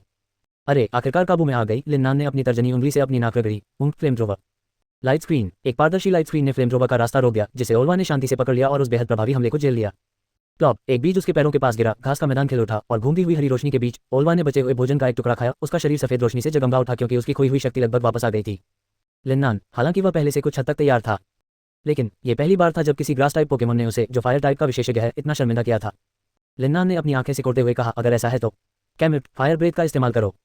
फायर ब्रेथ एक शक्तिशाली अग्नि प्रकार का विशेष आक्रमण। इसकी शक्ति उपयोगकर्ता की सहनशक्ति के अनुसार बदलती रहती है और पूरी ताकत से 150 तक पहुंच जाती है। बाकू, कैमिप्ट का चेहरा बदल गया। उसने अपने दोनों अगले खुर जमीन पर पटके, जिससे हवा में तुरंत आग लग गई।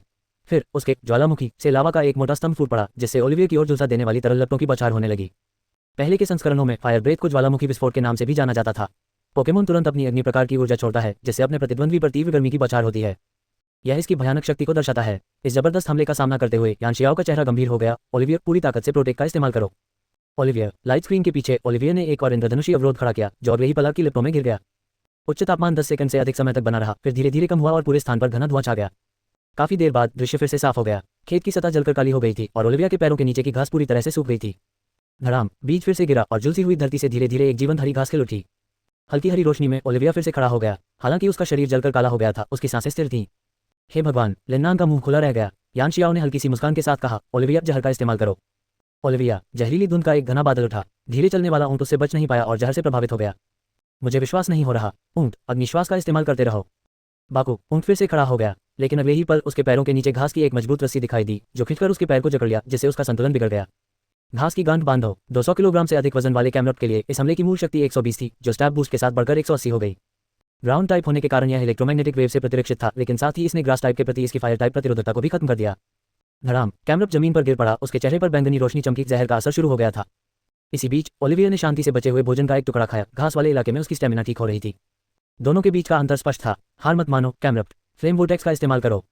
ये देखकर कि कैमरॉट ओलिविया को हरा नहीं सकता, लिन्नान ने उसे मैदान से बांधने का फैसला किया, क्योंकि ओलिविया के पास बैटन पास जैसा कोई मूव नहीं था। एक और ग्रास नॉट के साथ कैमरॉट गिर पड़ा, लेकिन गिरने से पहले उसने सफलतापूर्वक फ्लेम वोर्टेक्स का इस्तेमाल किया, जिससे टीम को फायदा हुआ। अपने सामने खड़े शांत यानशियाओ को देखकर लिन्नान ने प्रशंसा से कहा, शिक्षक यान, आपकी ओलिविया से यही उम्मीद थी। उसकी रक्षात्मक क्षमताएं वाकई अद्भुत हैं। लेकिन लड़ाई तो अभी शुरू हुई है। जाओ, लेविटेट, लेविटेट। एक पल में एक भूरे रंग का पोकेमोन हवा में प्रकट हुआ। उसका शरीर गोल था, बड़ी बड़ी प्यारी आंखें थीं और सिर पर एक गुंगराले बाल थे।